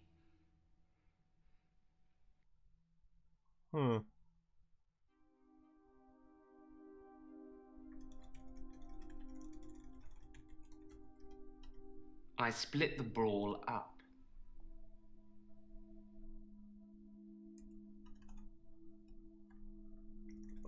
Until I did nothing.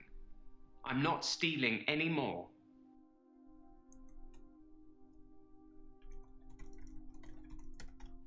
I looked in. Watching other people is somehow built into our genes, Doctor. There was an old woman in bed. I went inside. Don't tell me you took pictures of the old lady. Her was smoking. I think she'd fallen asleep holding a cigarette. I took the covers and put them in the bath. She'd have died otherwise. And no, I didn't take any pictures.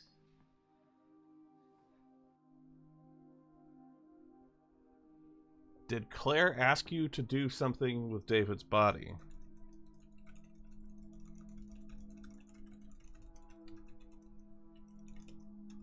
I have absolutely no idea what you're talking about, Doctor.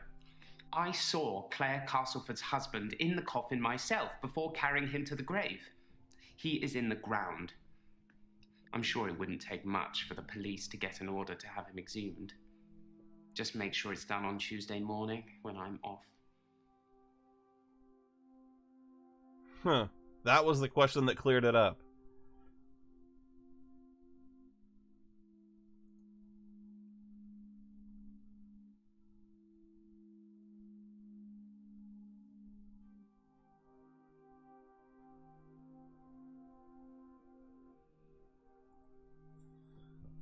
How could you have a funeral if David isn't dead?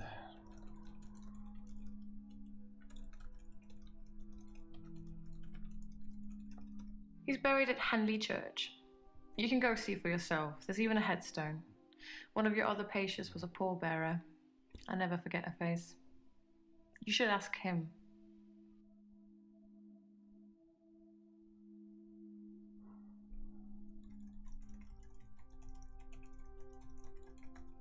Did you intend to fatally wound him? David wanted to have a talk about our relationship.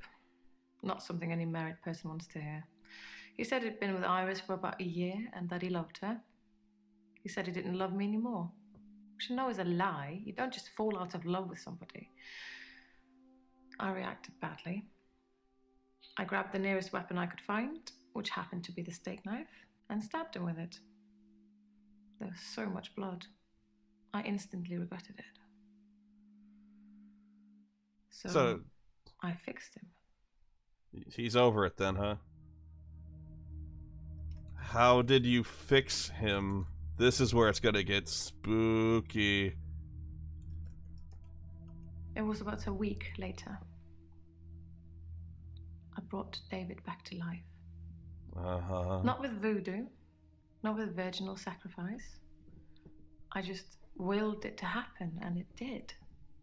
Dr. Dekker told me it was possible, but only if you're not buried. He says once you're in the ground, there's no coming back. But until then, you have a chance at resurrection. Okay, right, but...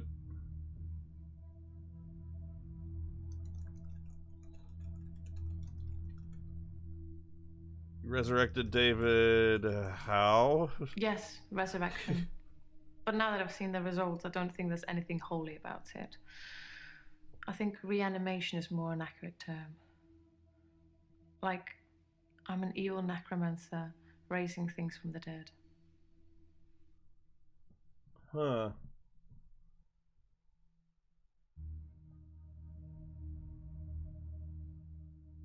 What were the results of David's resurrection?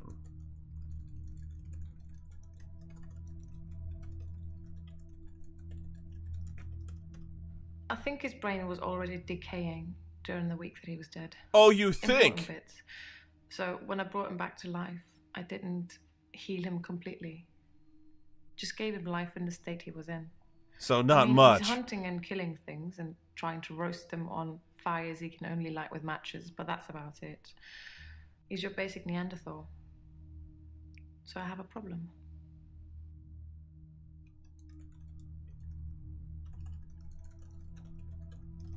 I'm being charged with murder because the police don't know he's still alive, and I can't get David to vouch for me for obvious reasons. Duh. I think it would raise quite a few more questions than answers, which is why I'm hoping that you'd be able to help me. How can... this should be good. Considering the circumstances, I'd be grateful if you could see your way to declaring me temporarily insane at the time of the murder. To lessen my sentence. Because I'm not a killer. But I can't prove otherwise. You don't still think I'm a killer, do you, Doctor? Could you bring David in? I'd love to see him for a joint session.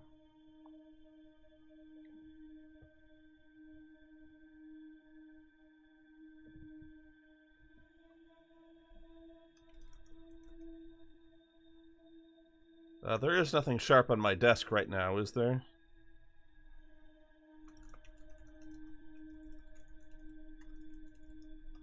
Thank you, Doctor. So then you'll help me. You'll say I was temporarily insane. No, I don't think you were temporarily insane. I'm going to pretend that I didn't hear that.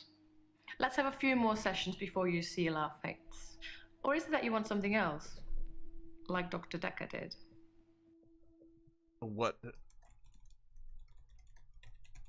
did he want? Dr. Dekker teased me mercilessly about my eligibility. He didn't believe I'd reanimated David. Once, he presented me with a dead mouse and commanded me to give it life again. I didn't, of course. It's not something I'd throw around lightly. He changed his mind about me eventually. And then he mentioned the girl. What girl? I don't know what you're after, but I... Did Dekker mention? He told me he'd locked up a girl in the basement of his house. Hello. Just for me. And he asked me to reanimate her. Oh my god, she was dead! It was Iris. I said I couldn't reanimate something that wasn't dead, and he said that wouldn't be a problem. So I agreed. I just played along. I was hoping it wasn't real. I assumed it wasn't real. But he was offering me what I wanted. A temporary insanity diagnosis. Well, don't stop there. It didn't happen. Dr. Dekker called me from his house to cancel. He was furious. He said that Iris had escaped, and he blamed me for it. Holy he said shit. I must have set her free after he told me about her. I knew it was all lies anyways. He was obviously titillating himself by reprimanding me. He knew I'd never want to speak to Iris again, so I couldn't prove it either way. She got midnight houred.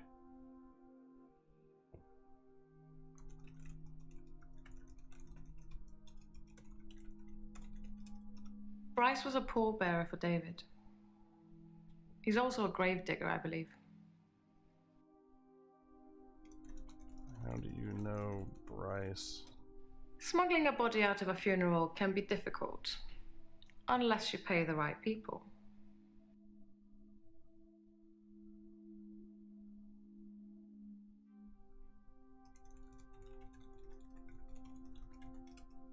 Dr. Dekker asked if I could prove David wasn't dead, so I took him to the lake house. You did? He saw that I was telling the truth. I can take you to see him too, if you like. Would you like to see David, Doctor? Yes, I would. I would love to see Very that well. beautiful man. In our next session. Oh, this should be good. Thank you, Jensma.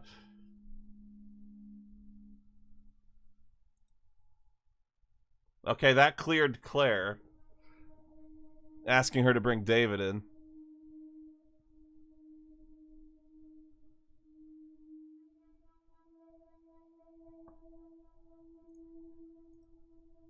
I got some more things to ask. Let's see. Bryce insists that...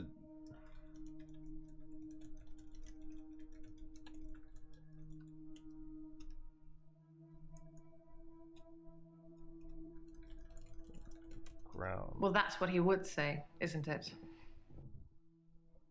Well...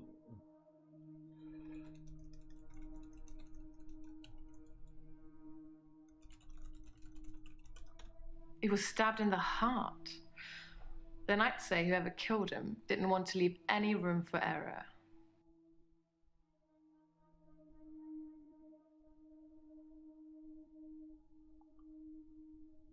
Okay, this one's a curious one. I am looking at a guide. It says, didn't you say your sessions are in the morning?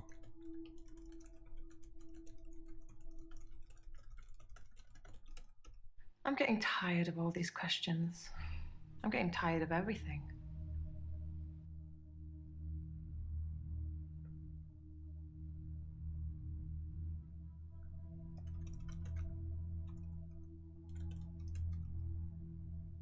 Hmm.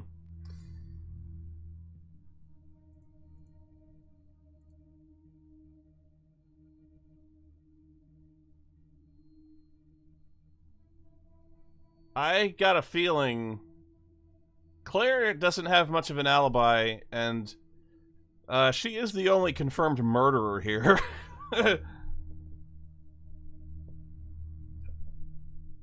I'm just saying there's a pattern. It may be a little obvious, but, you know, murder is usually fairly obvious.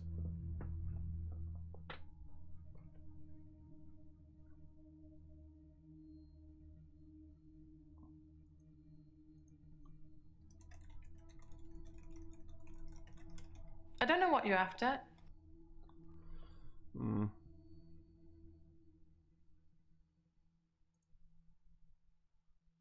I think this is on console, actually.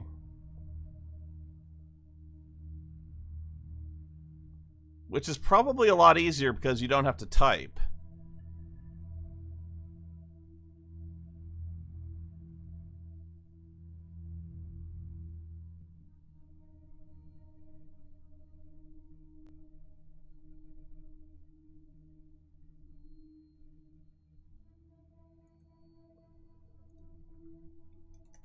Why is it weird the paper spike was used?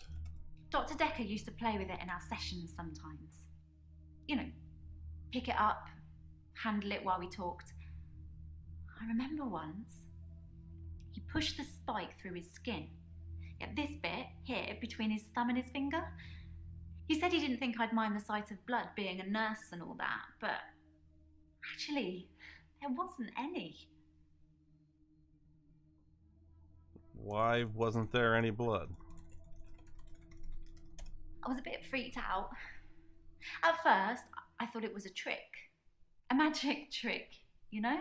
Like some kind of therapeutic test.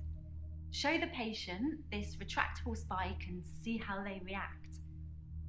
But it wasn't. The spike was real. How do you know it was real? Dr. Dekker gave me the paper spike to try. Yeah, no. It wasn't fake.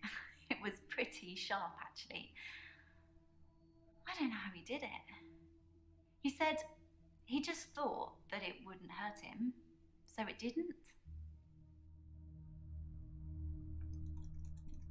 Do what tonight? You're going to pretend to be Hilda's daughter tonight?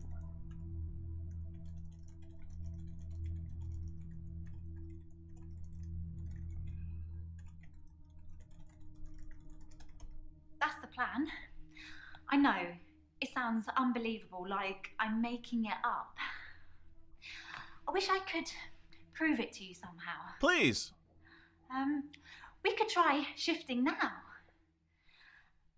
Think of someone you really love. It might help if you close your eyes. Adrienne Barbeau, Are okay. you thinking of them? Can you picture them? Okay, hold on.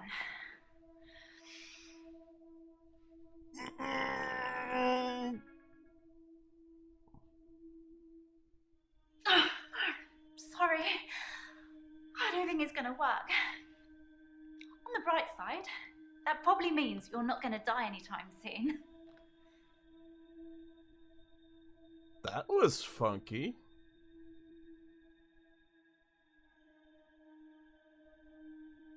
Okay, this is a rather strange question that the guide insists that I ask. Are you going to kill Hilda?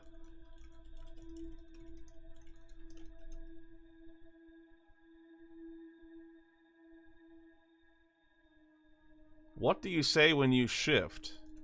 I would never ask that normally. It's tricky. I mean, I'll sound exactly like Hilda's daughter, but I try and keep it vague because I don't become her. I don't know what she would really say. I say things like, it's okay, don't be scared, I love you, Mum, or I love you, Dad. But it doesn't really matter what their relationship's like because it's not really them. I always do the Disney version. The best, most loving version. That's what my patients want to hear. And maybe deep down they know it's not the truth, but it's got to be better than the reality. You sing? Why bother shifting if patients know it's not the truth? That's a really complex question that if it knows it, again, I will be surprised. But I guess it will know it.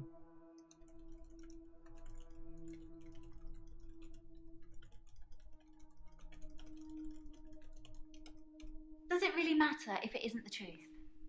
Isn't it worth it if it brings them peace? Tell me honestly, Doctor. Do you really think that what I'm doing is wrong? Yeah. Shitting is wrong. Shifting is wrong. So you're saying I should let Hilda die without seeing her daughter one last time? I think maybe you should call the real one.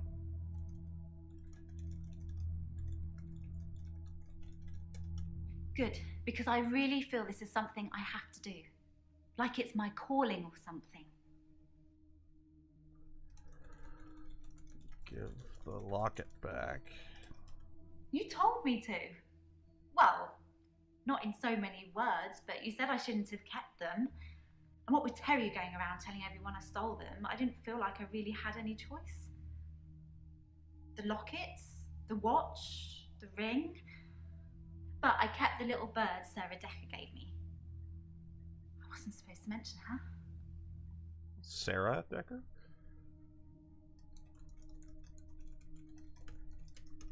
Dr. Dekker's mother. She was one of my first patients, but she died a while ago. What?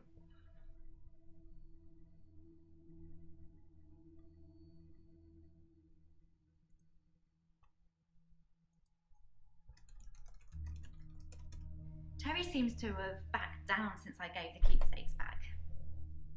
Actually, it doesn't seem like she's been very well. Not her usual self. Maybe she's got a bug or something.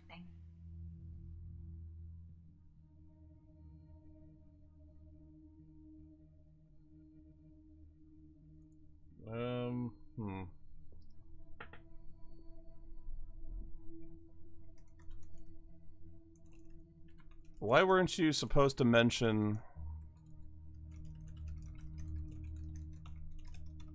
It just makes things complicated, doesn't it? I knew Dr. Dekker's mother before I started seeing Dr. Dekker. She's dead, and now he's dead. I'm sure you're gonna have a field day with it. Jackson, she's got an alibi. It's pretty rock solid, honestly.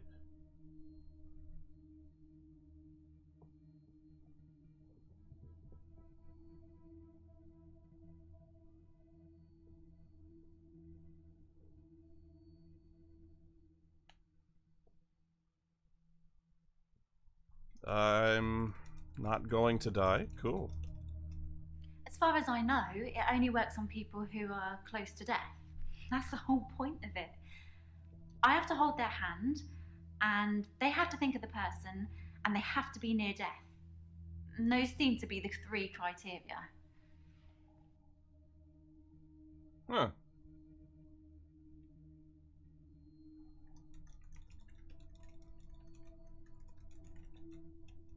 Well, I wasn't sure if it would still work. Sorry. It's just... I get a sense that... I probably shouldn't say, but... Well... Just think what it would mean for you if I'd been able to shift. It would have been one of the greatest discoveries in science. Yeah.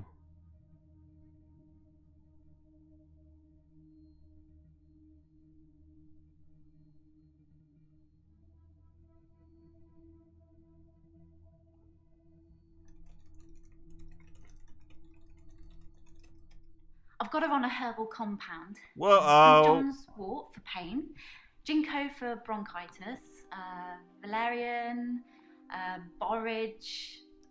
There's a few other things in there as well. Those aren't her real meds. The full ingredients. No, bore me.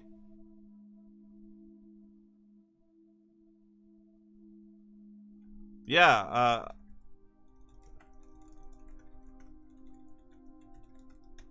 Oh, okay. Well, I'd have to check. I have it written down somewhere. give her her real meds.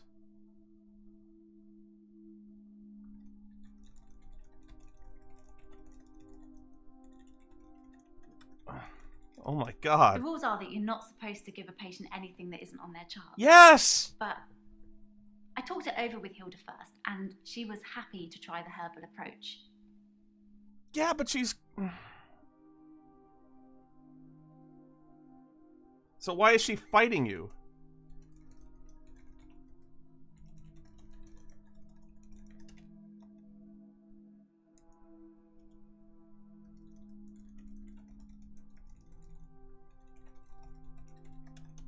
It's fine. It's not going to hurt her. It's The fine. doctors at the home don't care much. It's fine. Hardly around anyway. It's the nurses that take care of the patients. Besides, Dr. Dekker didn't have a problem with it. I have to report this. I would literally have to report this.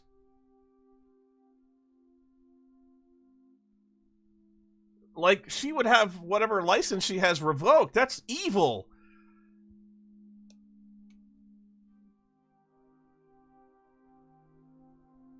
Ginkgo causes seizures? I believe it.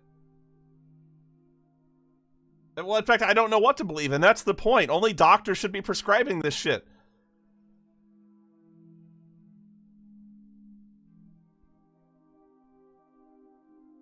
So even if she didn't kill Dr. Dekker, she is killing patients.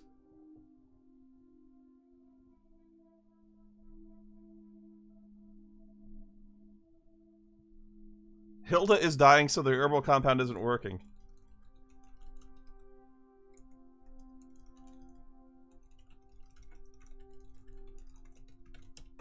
I'm sure it is. At the very least, it should make her feel more comfortable. Ease her suffering.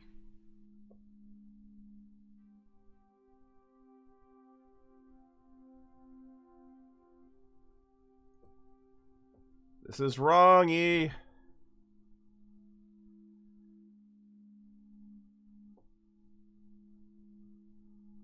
If she's a nurse, she has to be licensed somehow. You gotta have a license to do nursing, I think.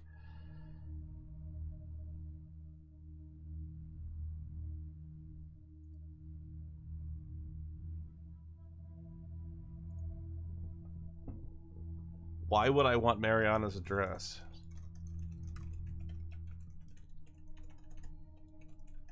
Doctor, if you don't want it, don't text me and ask for it. It's all right. I don't mind doing menial tasks for you. Someone has to do them. Wait. Someone texted you?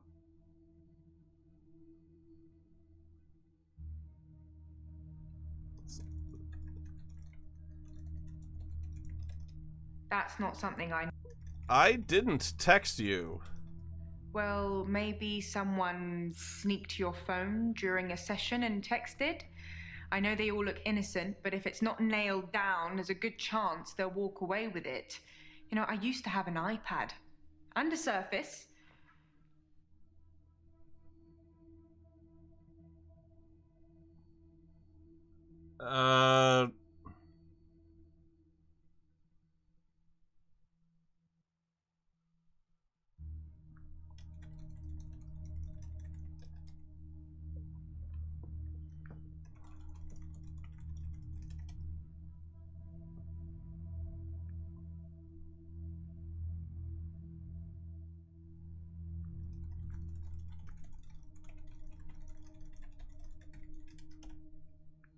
Hmm.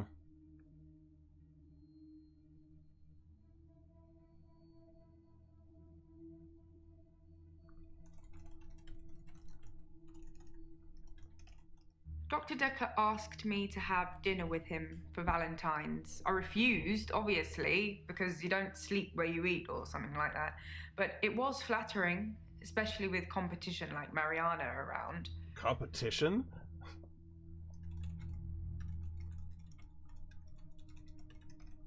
Sorry, I didn't mean I was competing. I was happy Mariana was going out with him. I didn't want to be romantic with him. We had a stronger connection than that.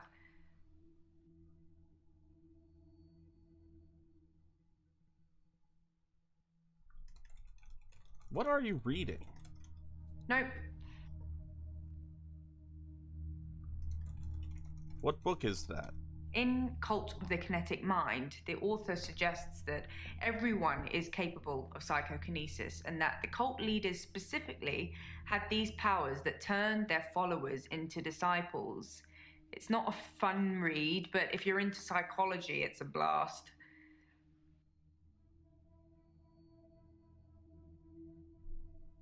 Hang on, let me ask this. Going back to a different... Dr. Dekker and I shared some philosophy.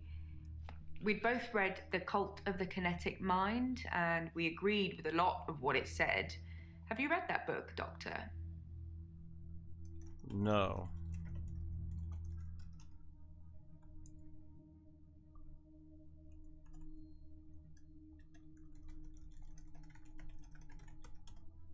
Huh, okay.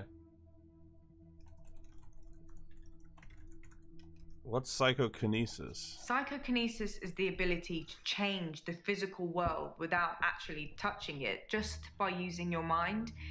It's not just about bending spoons. It covers all sorts of things like telepathy, telekinesis, telesabalas. Who loves ya, baby? How old are you? Nobody's a Kojak fan. I'm old and I'm not a Kojak fan. Although I did just make a Kojak reference. I'm very old.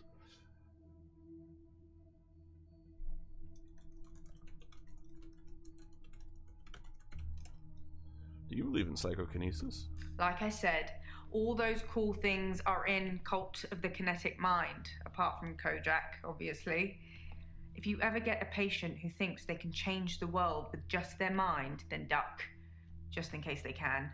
But seriously, do a whole load of shrinking and make them better. Whether you believe in psychokinesis or not, you'll need to figure out your approach with those that do.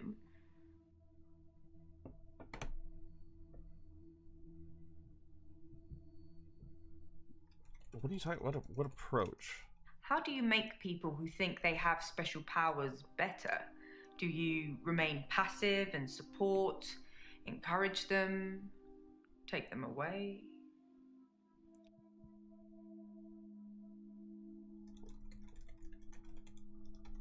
That's what I'd try to do.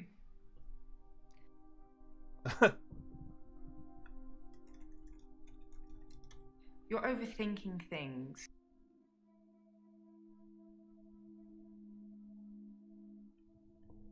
Okay, these are weird questions. Is psychokinesis common? No, not at all in my experience. Dr. Dekker had an unusual number of patients who claimed psychokinesis. Either he'd been specifically looking for them or someone had been sending them.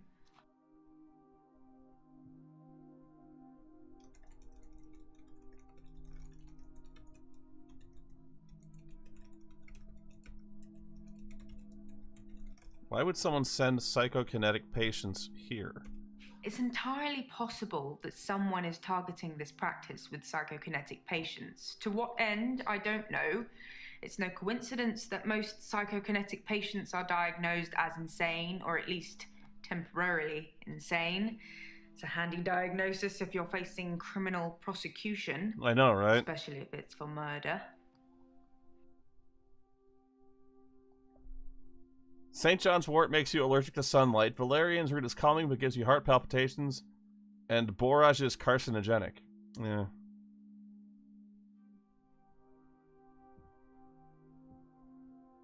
Apparently Dr. Dekker makes everyone take their shoes off before they come into the office.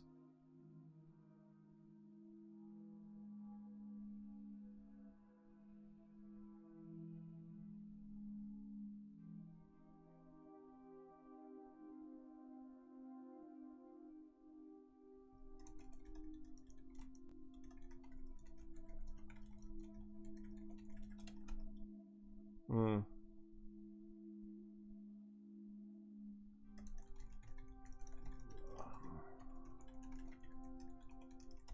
I was at home on my lonesome, Doctor, like I said before.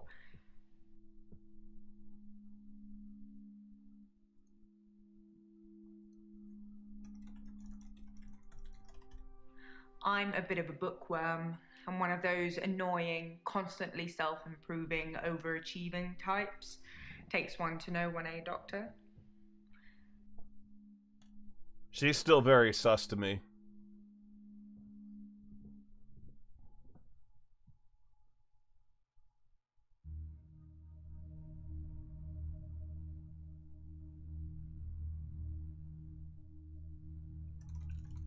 What was the definite...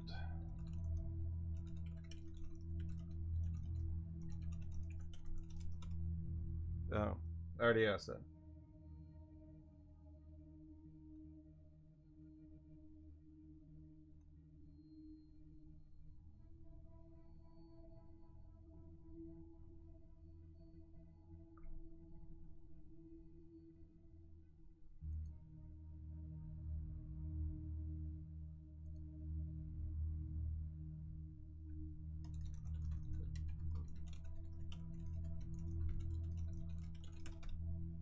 Hmm.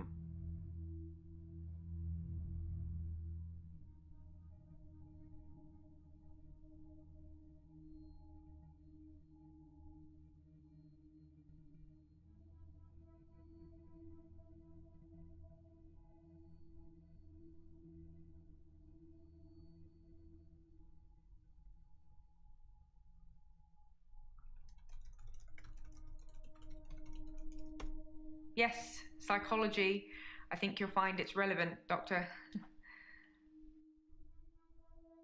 That's a look. Is Cult of the Kinetic Mind an audiobook format? Because I'm kind of busy. Dr. Phil's Cult of the Kinetic Mind.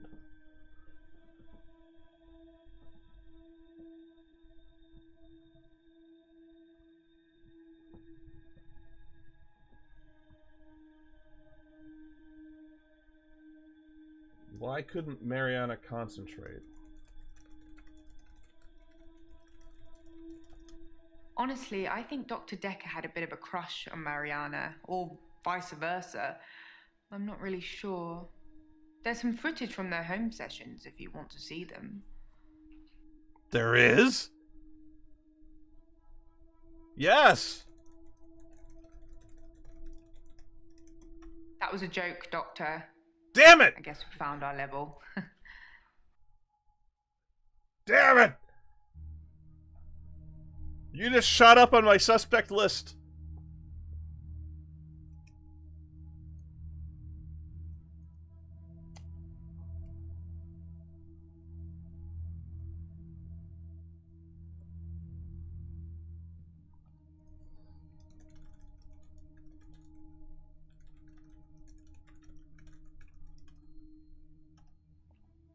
Most of the patients you're seeing have claimed some kind of psychokinesis. If you don't think that's the case, then they just haven't told you yet. Huh.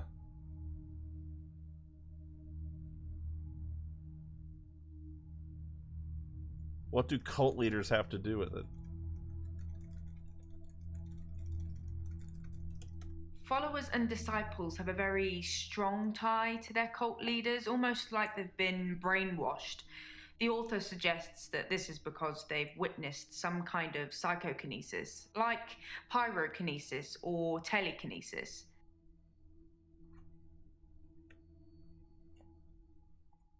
She's really into this.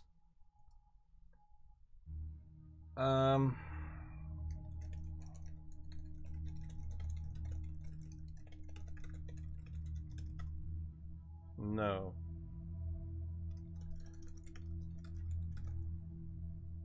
No offense, but what would you do from home? Aren't you the receptionist here? Or what else do you do? I don't know.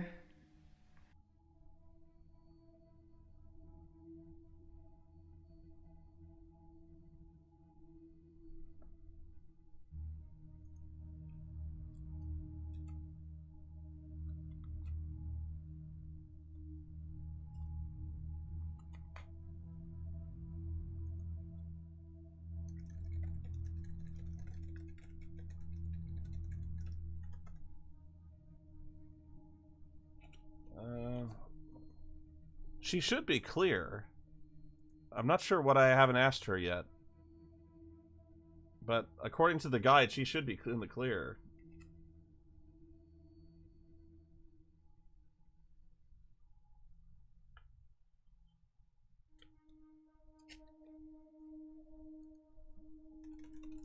Anything else to share?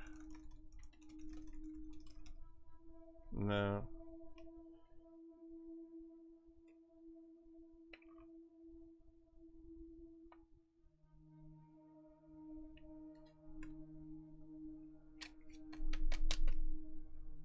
That should be everything. And it's not. You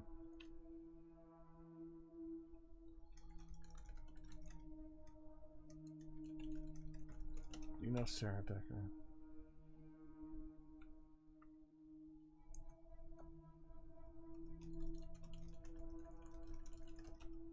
Dr. Dekker did send me to see his mother once. He sent She you? was dying in a nursing home and he didn't want to see her. I remember him calling her a manipulative, evil old hag. You tend not to ask any more questions after that. Yeah, I couldn't come to see you, Mom, so I sent my secretary.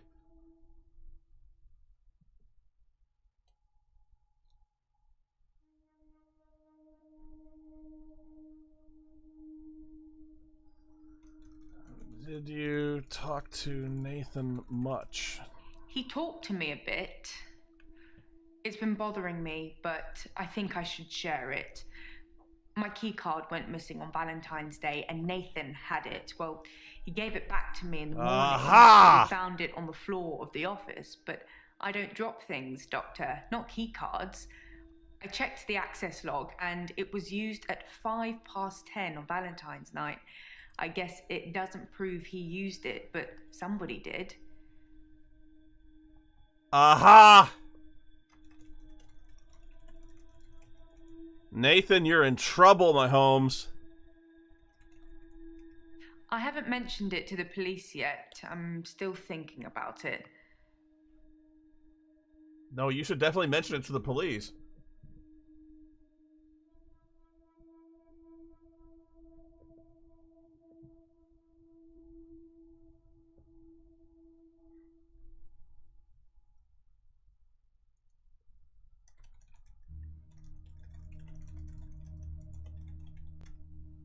That's a Uh-huh.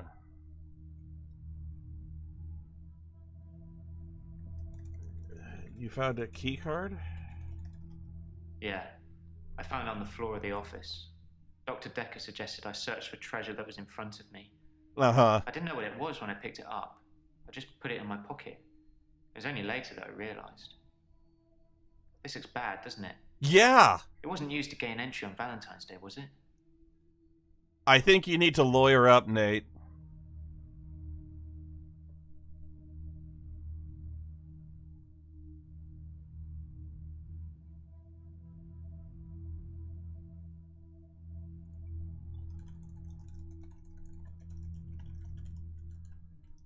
It wasn't me. I didn't come here. I keep saying. I had that call, but I don't remember after that. Are there security cameras? They'd prove it. I suppose you would be asking if there were.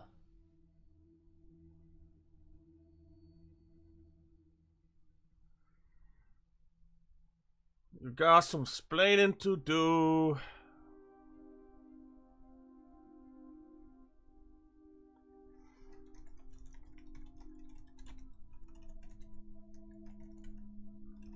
When you live life as I do, you don't really know what has happened and what hasn't anymore. That's a big Sometimes yes. I do things and I repeat the day so they're undone. I've done some things I'm not proud of, but none of it usually sticks. This sounds like an excuse to me.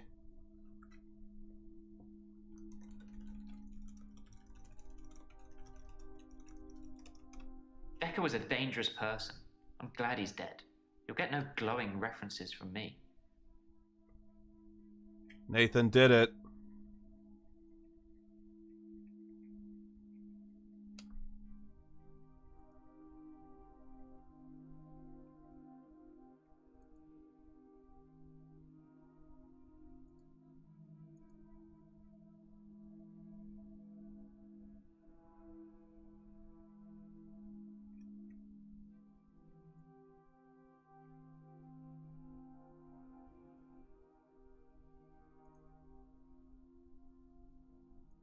Dekker was a dangerous person.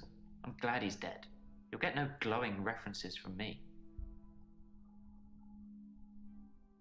When you live life as I do, you don't really know what has happened and what hasn't anymore. Sometimes I do things and I repeat the day so they're undone. I've done some things I'm not proud of, but none of it usually sticks.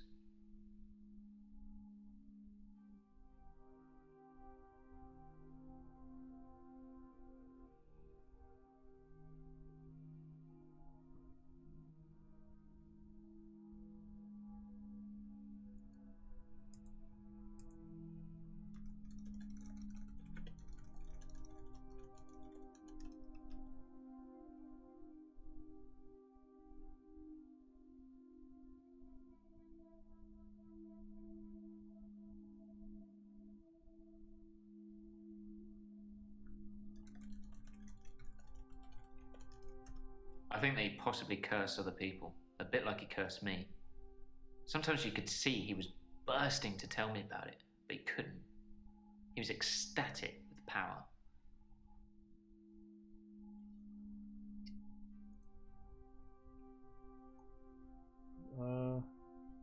How did he curse you?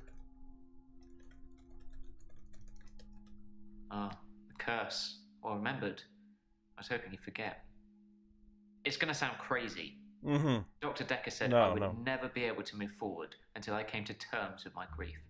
And so from this point on, I start to relive the same day over and over again until I made something of it. I believed him.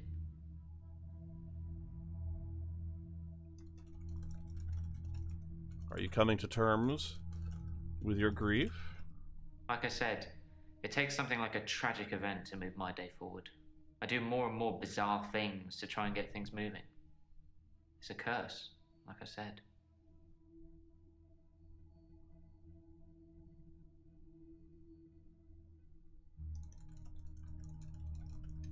He held his hand outstretched and told me to look at the flame.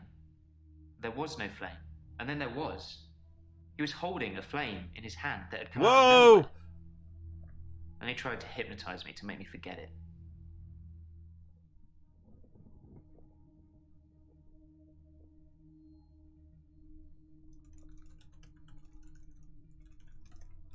I didn't forget seeing the flame. He wanted me to forget it all, but I didn't. For whatever reason, he couldn't undo what he'd done. I was scared. I pretended like the hypnosis had worked. So he couldn't hypnotize you. But you just said he could on the phone. Like, I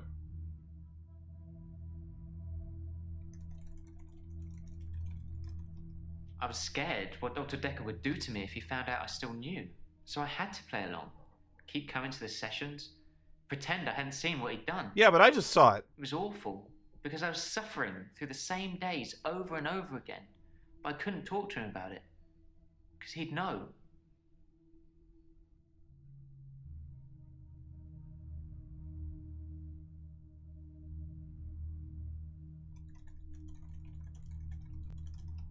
I read the last few weeks of Hannah's diary a while ago. I must have accidentally dropped in some clothes for the Salvation Army bin. It's funny, because I wasn't going to read it. She said she'd fallen out of love with me. That she was going to break off the engagement. That she didn't love me anymore. I regretted it.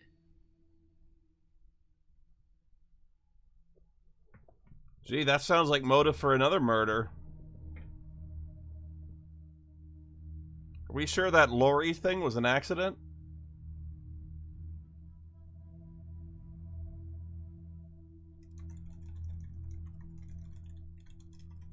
I regretted that I mourned for Hannah so long. I regret the grief. I regret all the days I slept through because of it. Had I known she didn't love me anymore, things would have been different. I'm a bit angry now. If I had that day over again, I may just still pull out in front of the driver. Really?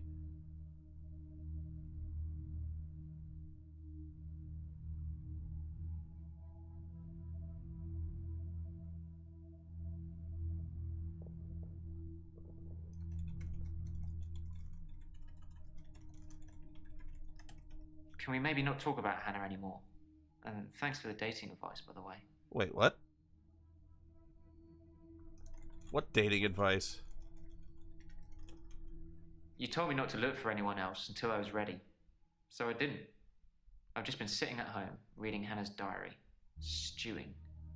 I ordered a pizza. A nice girl delivered it.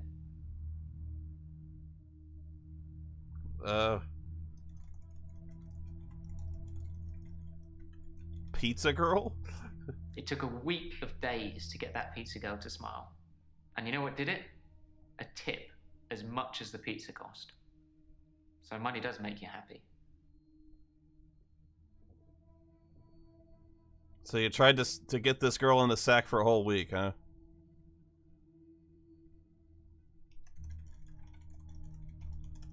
If I cared about money that much, I wouldn't be working at a supermarket. I'm just trying to care about something at the moment.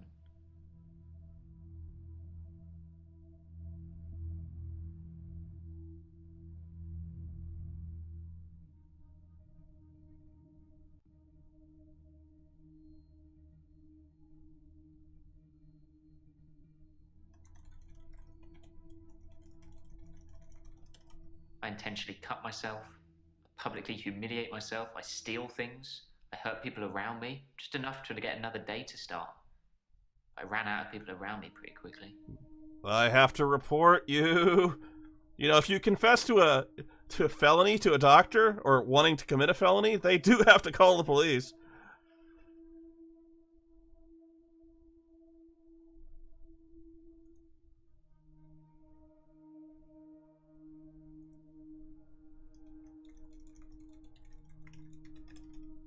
I've got nothing to tell you.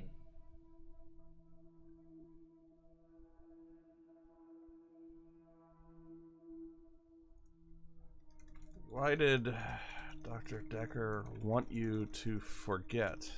He'd become bored of me, so I got much of my insight from calls or messages he'd take during our sessions. I think because he hypnotized me, he didn't want to play with me anymore, so I got basic therapist.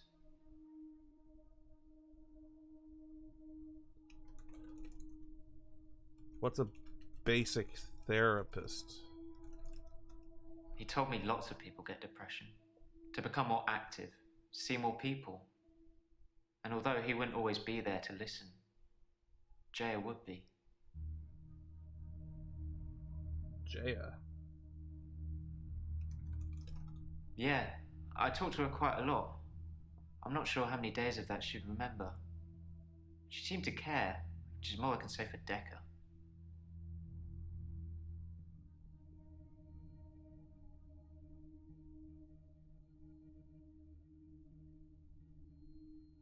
Huh.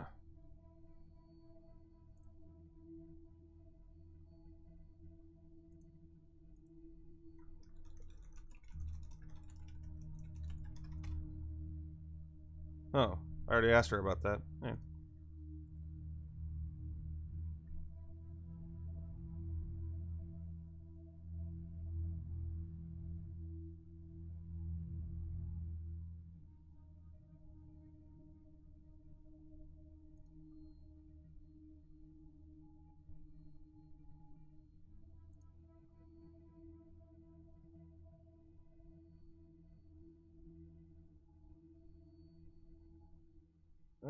Hmm.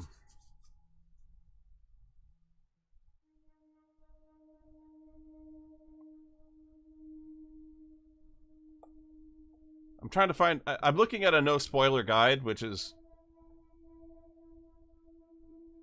I should... with all these, I should be in the clear with all these cases, but I'm not with Nathan anyway.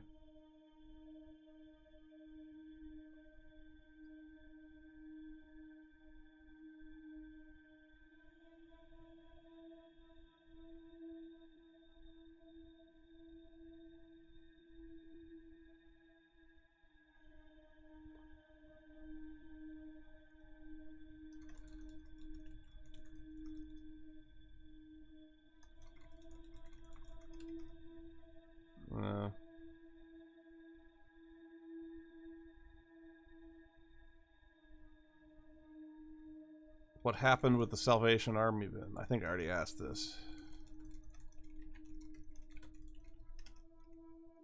Yeah.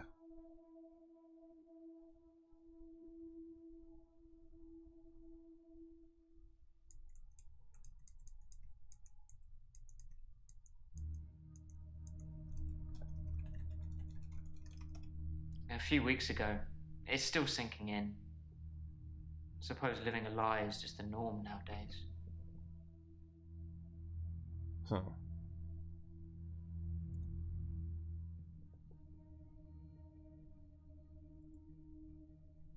I wonder if I asked how are you today. I'm thinking I did. Yeah.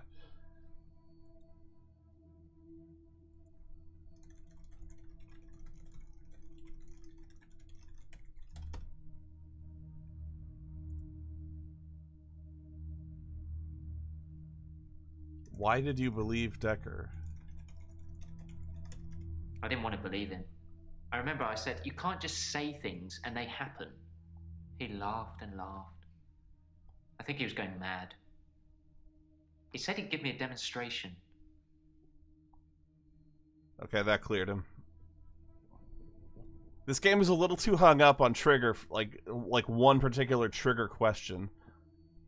Honestly, I don't think it should hold you back at all.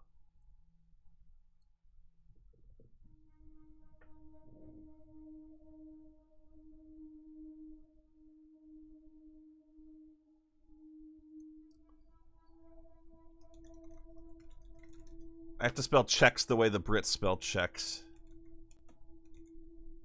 I can't even... How do you spell it? Checks? I actually don't have a lot of money. Sometimes a therapy check would bounce, but Dr. Dekker would be okay with it. Oh, my checks are fine though, don't worry.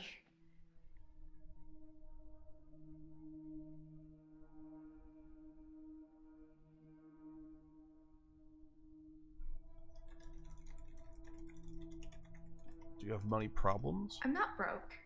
Men buy me drinks at bars though. Sometimes I'll get away with not paying at restaurants. Isn't that how it is for everybody? No, that's really not.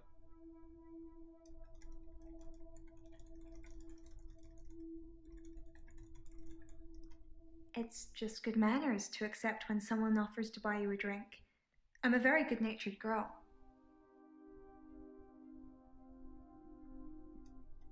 But you said you don't drink. I don't know anything about that.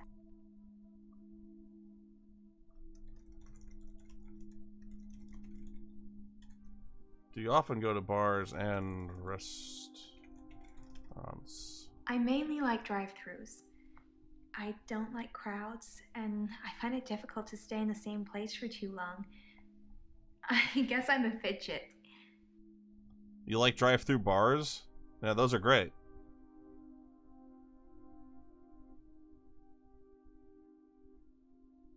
You dislike crowds but visit nightclubs?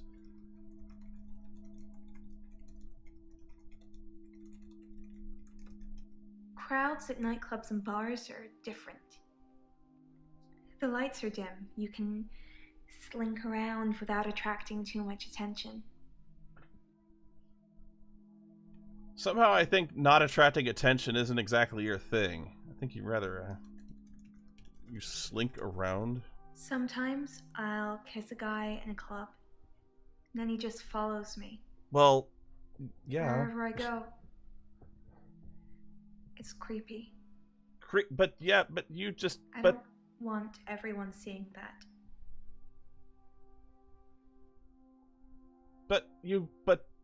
I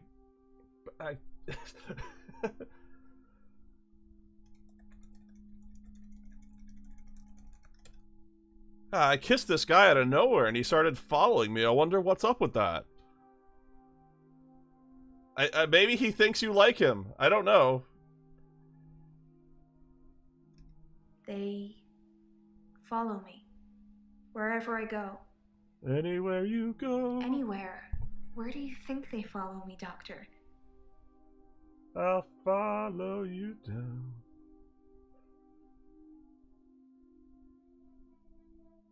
What happens after people follow you?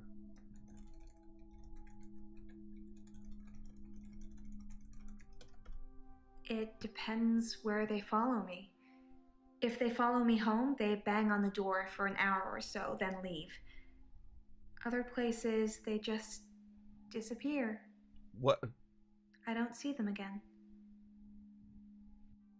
They disappear. They don't just disappear into thin air. I kind of thought you meant to the that. place I found them. But I've not run into the same person twice.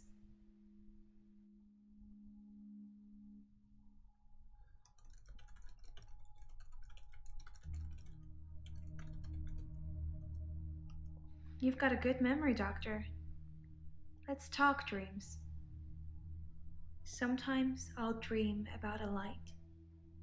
Deep in the ocean somewhere. Uh-huh. I head towards it because it's warm and glowing like a beacon. When I'm at the bottom, it's the most beautiful thing. Like a welcoming sun. Like I'm home. And then I wake up.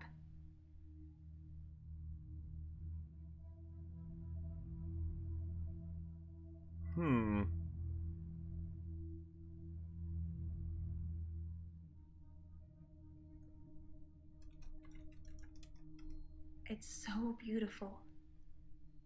It calls me. It's like I'm in a trance. It's Relaya. What does the dream mean, Doctor? It's where dead Cthulhu lies dreaming.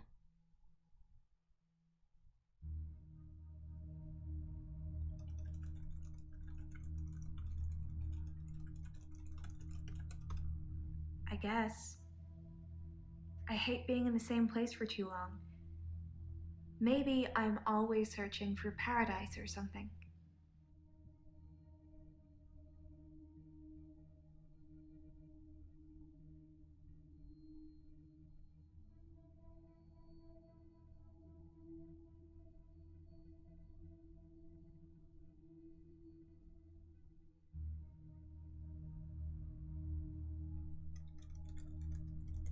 What happens when they follow you to the beach?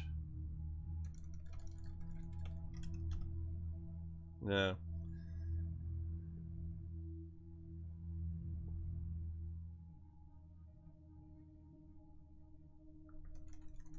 Have you had any more blackouts? I've had no blackouts, and I haven't been to the beach since our last session. But I think I will today. Do you want to come with me to the beach?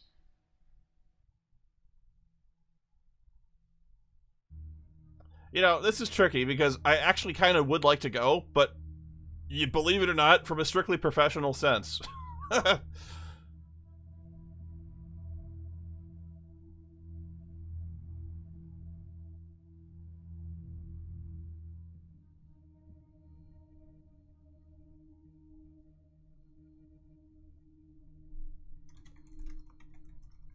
And I'm curious as to whether or not the game will actually take me out to the beach.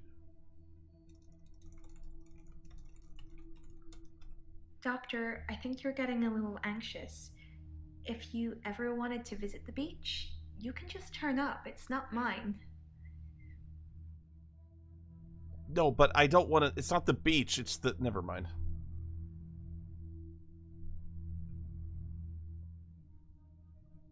More like a chaperoned kind of... Never mind.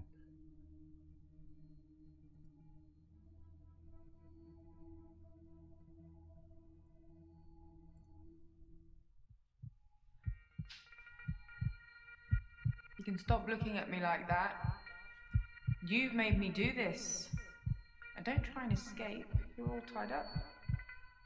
Oh god, not again. Now tell me the truth. Is this a dream?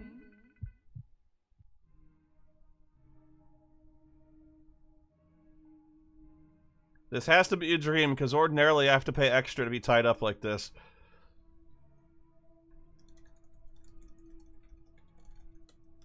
That's a good doctor. Yes, it's all a big dream.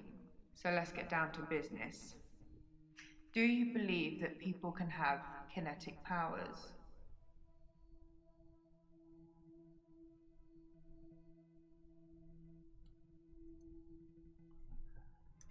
No.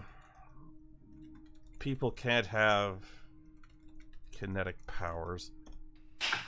Ow! I think you like it when I hurt you, Doctor. No! That's a worrying sign. I don't. People obviously have kinetic powers. That's how I'm here, testing you.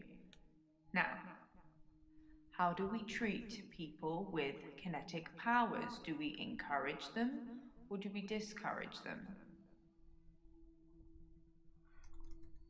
Don't hit me again. Very good, Doctor. That's the right answer. Remember it, or there will be consequences. Now, since I'm here, let's have a little bit of fun. Shall we, Doctor? Safe word! Safe word!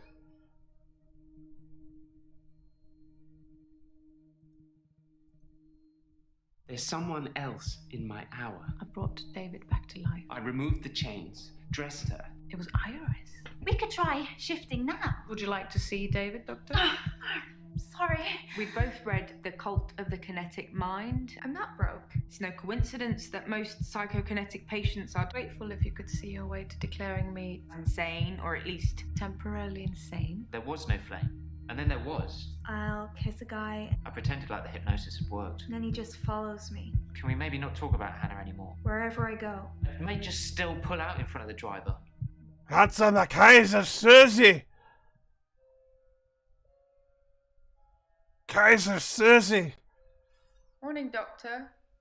You're looking a bit unwell. Are they getting you all wound up? Well, have a look at this. I found it in Dropbox. Apparently, Dr. Dekker lent Mariana some money. Sounds dodgy, doesn't it? I also got the toxicology report back from Officer Yates, and shocker, Dr. Dekker had... Sorry, you just have to read it. I should have spoiler alert tattooed on my forehead. And can we not do the grief counselling thing today? I'm all sorts of behind on work, and I'm getting more stressed out watching it all pile up. If you need anything, though, I'm here. Cool.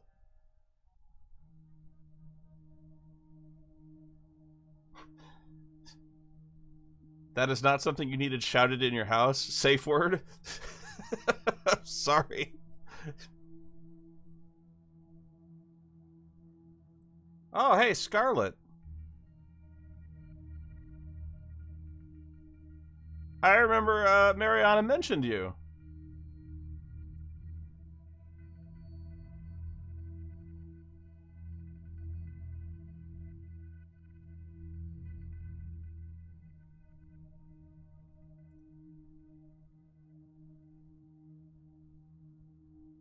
I thought you were going to bring David today.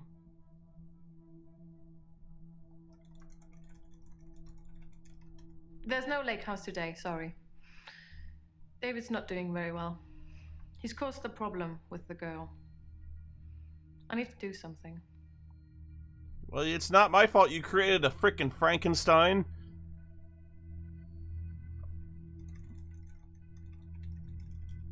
David has been hunting and skinning again. But from the look of the torso, he probably was a stinky cat. I'm being generous. It was definitely a cat. I spoke to David about it, but I have no idea if he can comprehend me or not. He just grunts at me. He doesn't even smile anymore. Not at all. It's just like when we were first married. God.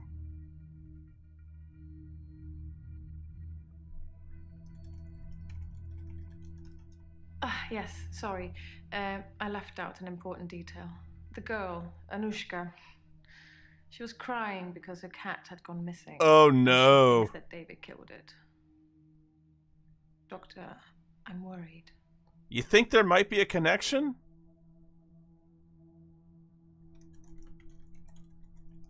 I'm worried that David's not going to stop at cats. He's killed deer, rabbits, wild birds, and now cats. I'm worried he might add little girls to his list. Not unless they approach him with a pitchfork or a torch.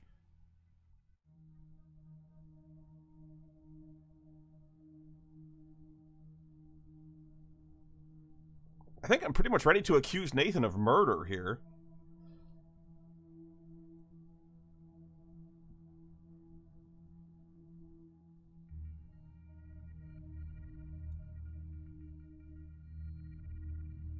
Wearing the same shirt, Nate.